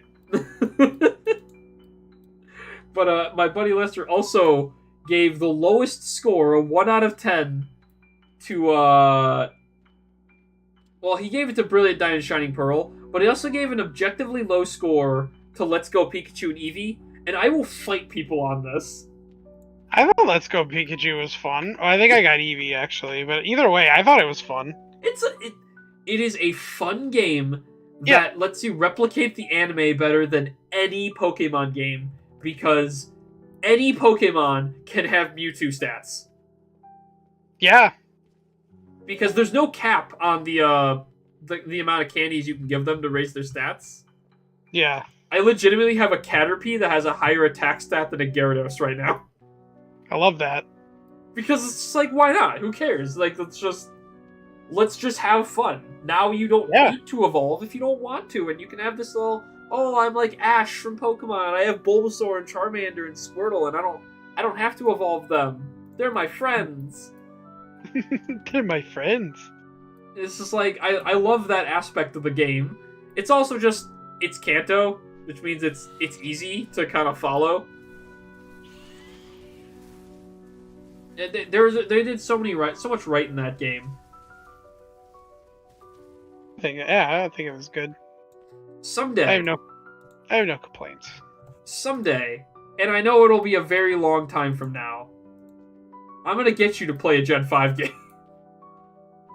Good luck with that. Someday I will. Yeah. Someday I'll have $1 million too. It's true. You know what we gotta do? So we still need Custom to do Robo randomized? That's exactly what I was gonna say. Because it was, oh god. My friends have not played Custom Robo, and I'm like, this is a sin and you need to fix this. How can you not play Custom Robo? We need to do, legitimately one of these days, when I come up there, or if you come down here, we need to do just an 18-hour binge of the game, nuzlocking it. You think I won't? I know you will, and I'm so freaking down. I'm down for this. I'll beat the whole game in one day. Absolutely. That randomized hardcore was so fun. It was. It definitely gave a whole new challenge to Custom Robo. Yeah, you can't just rely on Javelin Stun, buddy. I use Glaive Stun, thank you. Oh, I'm so sorry. It's the same group. Yeah. Actually, I think I started using Halberd more because I liked having the attack boost on Stun Gun. It's true. You were not happy anytime you were given the standard... Actually, you were very happy when given the standard equipment. Yeah. Except for Rayo 1, you were like, oh, heck yeah, standard blaster, let's go. Yeah. All the standard stuff, I mean, it does the job, you know? Like, I was definitely happy when I got the Vanish models because those models are my favorite. But the randomization of it all made it so much more fun. Yeah. There was a couple of bodies that I'll never get used to because they're just not my playstyle. A lot of the flyer models I'm not good with. You know what you were surprisingly good with? And that was like the Swift models, the ones that just run fast. Mm-hmm. Oh, yeah, the Swift models. Yeah, you were very proficient with those. Yeah, I did like those. Well, there was certain boots, like the boots that let you turn really fast, makes a huge difference when you're running around like that. Oh yeah. God, we gotta play through that again. I got a copy now, which is I'm so happy for. I should probably go through it. Oh, there you go. Are we already here? Holy crap. No. Hey, you notice that castle up there? I don't know what you're talking about. I wonder if anyone in Lights Hope looked up. I wouldn't. they just don't look up. If we ignore it, it goes away. That's right. It just floats there and never does anything as long as we don't look at it. Kel'Thuzad, that's the entire reason Kel'Thuzad is attacking. He's like, why don't they acknowledge me? Why don't they see me? He would do that, though. Like, that's the kind of character Kel'Thuzad is. 100%. This is bitter. Yeah, we definitely gotta, at some point, go through a couple of the single-player games that I got, too. Like, I'm really, really excited to go through, like, Clock Tower, and then those Shining Force games, too. Oh, yeah. Oh, go ahead. I was gonna say, the Shining Force game I think you'd really like, because it's got that classic Sega Genesis RPG style, but when you get into a combat, it's very similar to like Fire Emblem. When you go to attack somebody, it goes to a whole like cutscene sequence for the attack. I like that a lot. Yeah, it's pretty awesome. I'm constantly going to these like used game stores, and I'm still bargain hunting for like old games that there's so many I haven't touched, man. Yeah, you're telling me. I bought Wild Arms, which is a JRPG set in the Wild West. Nice. I think it was like Wild Arms 2 or Wild Arms 3 for the PS2. And I was just like, oh yeah, I need to buy this immediately. Alright, well, that was a fun little journey. It was. It had a little more excitement of getting chased down and getting lost a couple times. Just a couple times. That's part of the journey, though. Yeah, part of the journey with you and me and everyone in our Blizz Bizz family. And everybody in this room is I don't like these people in this room. Going to die. Starts casting Obliterate. All right, well, yeah, thanks for joining us on our second Blizz Bizz journey. Indeed, it was a lot of fun. I'm glad we got to talk about a lot of our favorite topics. Yeah, we'll hopefully be back very soon with the next episode. There's some more hot topics to talk about, and more opinion pieces, and probably unpopular opinions. And a lot more toilet humor. Oh yeah, that's what we do. Did anybody see the stairs just open up right there? What? What? What's down there? Hang on a second. Yeah, what? Hang on, Journey's not over down here. Journey's not over, boys and girls. Yeah, hold on. Journey continues. Sanctum of Light. Oh God! You do not belong here, mage.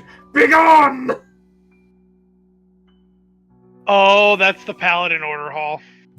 Oh, we're not Death Knights invading it. Yeah, we're not trying to take Tyrion's lifeless body. No. Could you imagine? Oh, man. Oh, man. Man. Alright, well, anyway. Anyway. Alright, well, we'll see you guys in the next episode. Peace out.